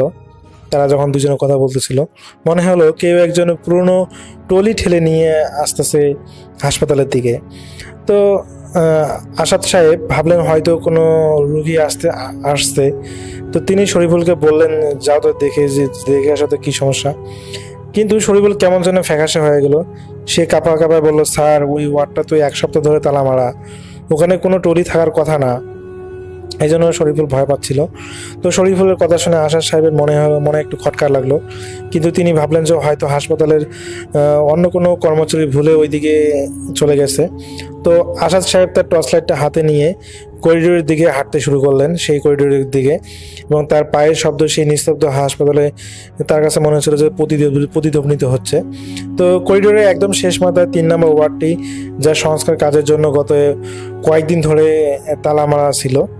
তো আশা সাহেব দেখলেন যে আশা সাহেব যখন ওই তালাবদ্ধ দরজার সামনে পৌঁছালেন, তখন ক্যাসক্যাস শব্দটা একদম থেমে গেল। তিনি টর্চের আলো ফেললেন দরজার উপর, দেখলেন যে মরচি ধরা তালাটা আগের মতোই ঝুলছে। কিন্তু অদ্ভুত ব্যাপার হলো, দরজার তালার ফাঁক দিয়ে দেখা যাচ্ছে যে ভিতরে আলো জ্বলছে নিভছে, অথচ এই ওয়ার্ডে বিদ্যুৎ সংযোগ আগে থেকেই বিচ্ছিন্ন। তিনি দরজায় কান পাতলেন ভিতরে কোনো কিছু শব্দ আসে কিনা। তো তিনি কান পাতার পর তিনি দেখলেন যে ভিতর থেকে শব্দ আসতেছে, কেমন যেন অনেকগুলো মানুষ একসাথে ফিস ফিস করে কথা বললে যেরকম হয় সেই রকম শব্দ, কিন্তু কোনো ভাষা বোঝা যাচ্ছে না। আশা সাহেব যখন দরজা টোকা দিয়ে জিজ্ঞেস করলেন, ভিতরে কেউ কে আছেন, তখনই ভিতর থেকে সেই টলি চালানোর শব্দটা আবার শুরু হলো। এবার শব্দটা খুব দ্রুত এবং সরাসরি দরজার দিকে যেন এগিয়ে আসতেছে। তো এটা দেখে আশা সাহেব ভয় পেলেন এবং ভয় পেয়ে তিনি দরজা থেকে পিছিয়ে গেলেন। ঠিক তখনই বন্ধ দরজাটা যেন ওপাশ থেকে কেউ একজন হাতলটা সজোরে ঘোরাতে শুরু করলো, যেন সে মরিয়া হয়ে বাইরে আসতে চাইছে। আশা সাহেব টর্চের আলোয় সেই দরজার ফাঁকটায় ফেললেন এবং দেখলেন যে দরজার ওপাশে কোনো মানুষ নেই, কেবল 2টি চাকা ঘোরাঘুরি করতেছে। তো দরজার ওপাশে সেই অমানসিক হাতল ঘোরানোর শব্দ শুনে আসাদ সাহেবদের কপালে যেন ঘাম জমে গেল। অথচ বাইরে তো প্রচুর পরিমাণ শীত, এই শীতের মধ্যেও তিনি অনুভব করতেছেন তিনি যেন ঘামতেছেন। তো তিনি আর এক মুহূর্ত দেরি না করে সেখান থেকে দৌড় মেরে তার ওয়ার্ডে তিনি যেখানে তার অফিস রুমে চলে আসেন এবং অফিস রুমে এসে শরীফুলকে বলেন যে আচ্ছা ওখানে এরকম শব্দ করলো কেন, আমি এরকম শব্দ শুনলাম। তো শরীফুল বলল যে স্যার, আমি আগে বলেছিলাম যে ওই জায়গাটায় খুবই নিস্তব্ধ, আর এখানে তো 1 সপ্তাহ ধরে এইটাতে তালা দেওয়া, একটা পুরোনো তালা দেয়া, আর এখানে তো মানুষ কোনো যাওয়ার কথা না, আর এখানে হঠাৎ শব্দ করতেছে, তার মানে এখানে কোনো খারাপ কিছু হচ্ছে। আমার মনে হয় কি স্যার ওখানে না যাওয়াই ভালো। তো এরপর আসলে আসাদ সাহেব সেদিনের মতো তিনি আর ওইদিকে যান নাই, তো এইদিকে তিনি থাকেন। তো প্রথম দিনে এটাই তো ছিল তার ঘটনা। তো রাসেল ভাই দ্বিতীয় দিন তিনি যখন আবার ডিউটি আসেন, তো সেদিনও আসলে ওই হালকা, প্রথম যখন আসেন তখন হালকা শীত ছিল, কিন্তু তিনি অনুভব করেন রাত যত বেশি হচ্ছে শীতের তীব্রতা যেন তত বেশি বাড়তেছে, এবং তিনি সেই ওয়ার্ডরুমের ওই দিক থেকে পুনরায় ক্যাশ শব্দ শুনতেছেন। তো তিনি চিন্তা করলেন যে এটা তো গতকালের রহস্যের মতোই কোনো একটা কিছু হতে পারে, ওইদিকে যাওয়া আসলে নিরাপদ নয়। তো তিনি সেদিনের মতো সেদিকে যাননি এবং তার ওয়ার্ডেই তিনি বা তার অফিস রুমে তিনি থাকেন। রাসেল ভাই প্রধান সমস্যা দেখা দেয় তৃতীয় দিনে হয় কি, তিনি যখন হাসপাতালের ডিউটি করতে আসেন তখন সব কিছুই স্বাভাবিক। ওই ঠিক রাত 2টার সময় তিনি অনুভব করেন যে যেদিকে ওই ওয়ার্ডটার কাছাকাছি একটা রুম থেকে একটা কান্নার আওয়াজ আসতেছে। তো তিনি যখন এই কৌতূহল দূর করার জন্য তিনি চিন্তা করলেন যে এত রাতে এবার কে কান্না করতেছে। তো তিনি যখন সেই কান্নার উৎসটা খুঁজতে যান, এবং সেদিনের মতো তার সাথে ছিলেন তার ওয়ার্ড বয় শরীফুল সাথে ছিলেন। আসলে তিনি যেহেতু গত 2 দিনে একটু ভয় পেয়েছিলেন, যার কারণে তিনি চিন্তা করছেন যে এই পুরো সপ্তাহটায় নাইট ডিউটি যতদিন চলে তা তিনি সাথে রাখবেন। তো শরীফুল সহ যখন আসাদ সাহেব ওইদিকে যান, ওই মেয়ে কণ্ঠটা বা ওই মেয়ে কান্নাটার উৎস হচ্ছে, তখন তারা দুজনেই অবাক হয়ে যান যে ওটা ওই ওয়ার্ডের পাশের রুমে নয়, বরং ওই যেটাতে তালা মারা 3 নম্বর রুমটা ওয়ার্ডটা সেখানে থেকেই আসতেছে। তো তারা দুজনে এটা শুনে তো খুবই ভয় পেয়ে যান, এবং যখনই তারা চিন্তা করেন যে এখানে থাকা নিরাপদ নয়, এবং তারা যখনই তাদের ওয়ার্ডের দিকে বা তাদের অফিসের দিকে ফিরে যাওয়ার চিন্তা ভাবনা করেন, রাসেল ভাই তারা দেখেন যে পুরো হাসপাতালটা যেন পরিত্যক্ত। অথচ এটা আধুনিক একটা হাসপাতাল ছিল, কিন্তু তাদের কাছে মনে হচ্ছে যে হাসপাতালের আলোগুলো যেন টিমটিম করে জ্বলতেছে, এবং হাসপাতালটা যেন কত বছর পুরনো একটা হাসপাতাল, কতদিন থেকে বা এটার কাজ করা হয় না, একদম পলেস্টার খসে গেছে, তাদের কাছে এরকম মনে হচ্ছে। তো এটা দেখে আসাদ সাহেব এবং শরীফুল ভাই দুজনে যেন একে অপরের দিকে তাকিয়ে দুজনকে প্রশ্ন করতেছে এটা কি হচ্ছে তাদের সাথে, আর এটা কোথায় তারা এসেছে, তারা কোনোভাবেই বুঝতেছে না। এবং একটা সময় তারা তাদের গন্তব্য যখন ওই অভিশ্রম খোঁজার চেষ্টা করে, তারা কোনোভাবেই অভিশ্রমটা খুঁজতে পায় না, এবং তারা দেখে যে এটা একটা পরিত্যক্ত হাসপাতাল, এখানে কেউ থাকে না। অথচ তারা এখানে কিভাবে এলো তারা নিজেও জানে না। তো তারা দুজনে কথা বলতে বলতে তারা দুজনে প্রচুর পরিমাণ ভয় পাচ্ছে, এই শীতের রাতেও তাদের শরীর দিয়ে যেন ঘামের স্রোত বয়ে যাচ্ছে। তো তারা অনেক দৌড়াদৌড়ি করেও যখন খুঁজে পেল না, তারা শেষমেশ রাসেল ভাই লক্ষ্য করে তারা ওই প্রথমে যে ওয়ার্ডটার সামনে ছিল তারা সেখানেই দাঁড়িয়ে আছে। মানে অনেকক্ষণ হাঁটাহাঁটি করার পর যখন তারা কোনো হদিশ পাচ্ছিল না, তো তারা দেখে যে সেই ওয়ার্ডের সামনেই তারা দাঁড়িয়ে আছে। এটা দেখে রাসেল ভাই তাদের যেন শরীরের ঘাম আরও যেন বেশি করে ঝরতে শুরু করলো, তারা এত পরিমাণ ভয় পেল। এবং রাসেল ভাই সেই সাথে তারা অনুভব করলো সেই দরজার ভিতরে কান্নার আওয়াজ আসতেছে, এবং সেই দরজাটার যে তালাটা ঝোলা ছিল সেই তালাটা নিজের থেকেই খুলে গেল এবং দরজাটা খুলে গেল। এবং তারা রাসেল ভাই খুবই অবাক হলো, বাইরের পরিবেশটাই একদম পরিত্যক্ত একটা হাসপাতাল, কিন্তু সেই ওয়ার্ডের ভিতরটা ওই আধুনিক হাসপাতালের ওয়ার্ডগুলো যেরকম হয় সেই রকম।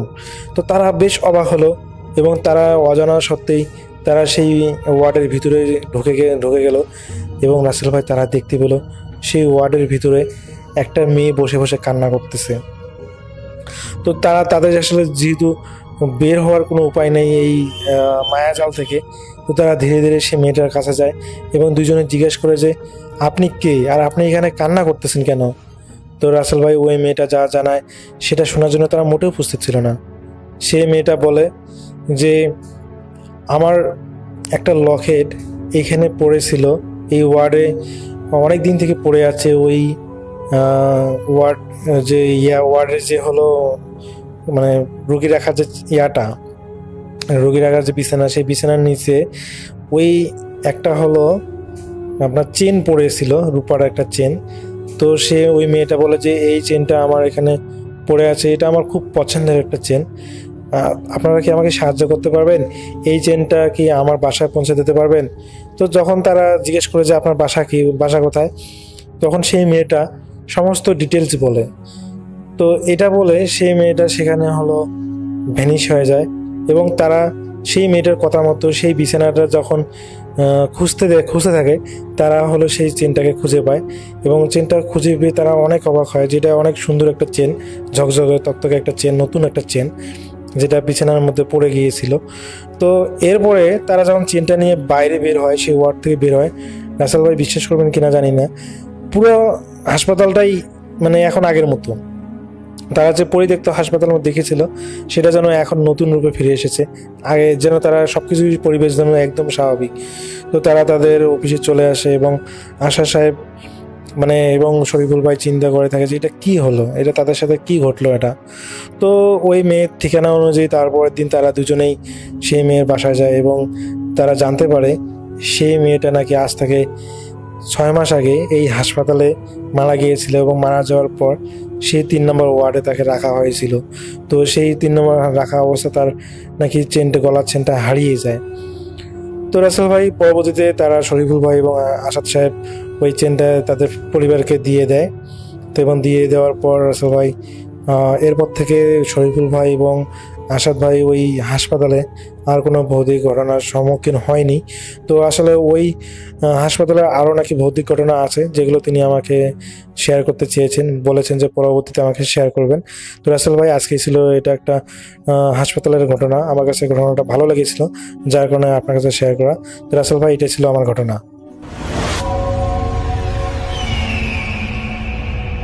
হ্যালো লিসেনার্স, আশা করি ঘটনাগুলো আপনাদের ভালো লেগেছে। আমি চেষ্টা করেছি বাছাই করে ঘটনাগুলো আপনাদের মাঝে শেয়ার করার। আমি প্রতিদিনই ঘটনাগুলো বাছাই করে আপনাদের মাঝে একটি করে এপিসোড শেয়ার করার চেষ্টা করি। যদি আমার ঘটনাগুলো একটু ভালো লাগে তাহলে অবশ্যই এই চ্যানেলটি সাবস্ক্রাইব করবেন।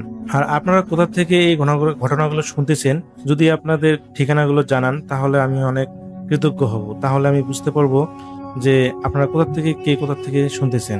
এছাড়াও আপনাদের মাঝে যদি কোনো ঘটনা থেকে থাকে তাহলে অবশ্যই আমাদের ইমেলে দেওয়া ঠিকানায় ঘটনাটা পাঠাবেন। তাহলে নেক্সট এপিসোডে আপনার সেই ঘটনাটা আমরা রাসেল ভাইয়ের মাধ্যমে অথবা আমরা নিজেরা পড়ে শোনাবো। তো ভালো থাকবেন, সুস্থ থাকবেন এই প্রত্যাশায় আজকের মতো বিদায় নিচ্ছি। আল্লাহ হাফেজ।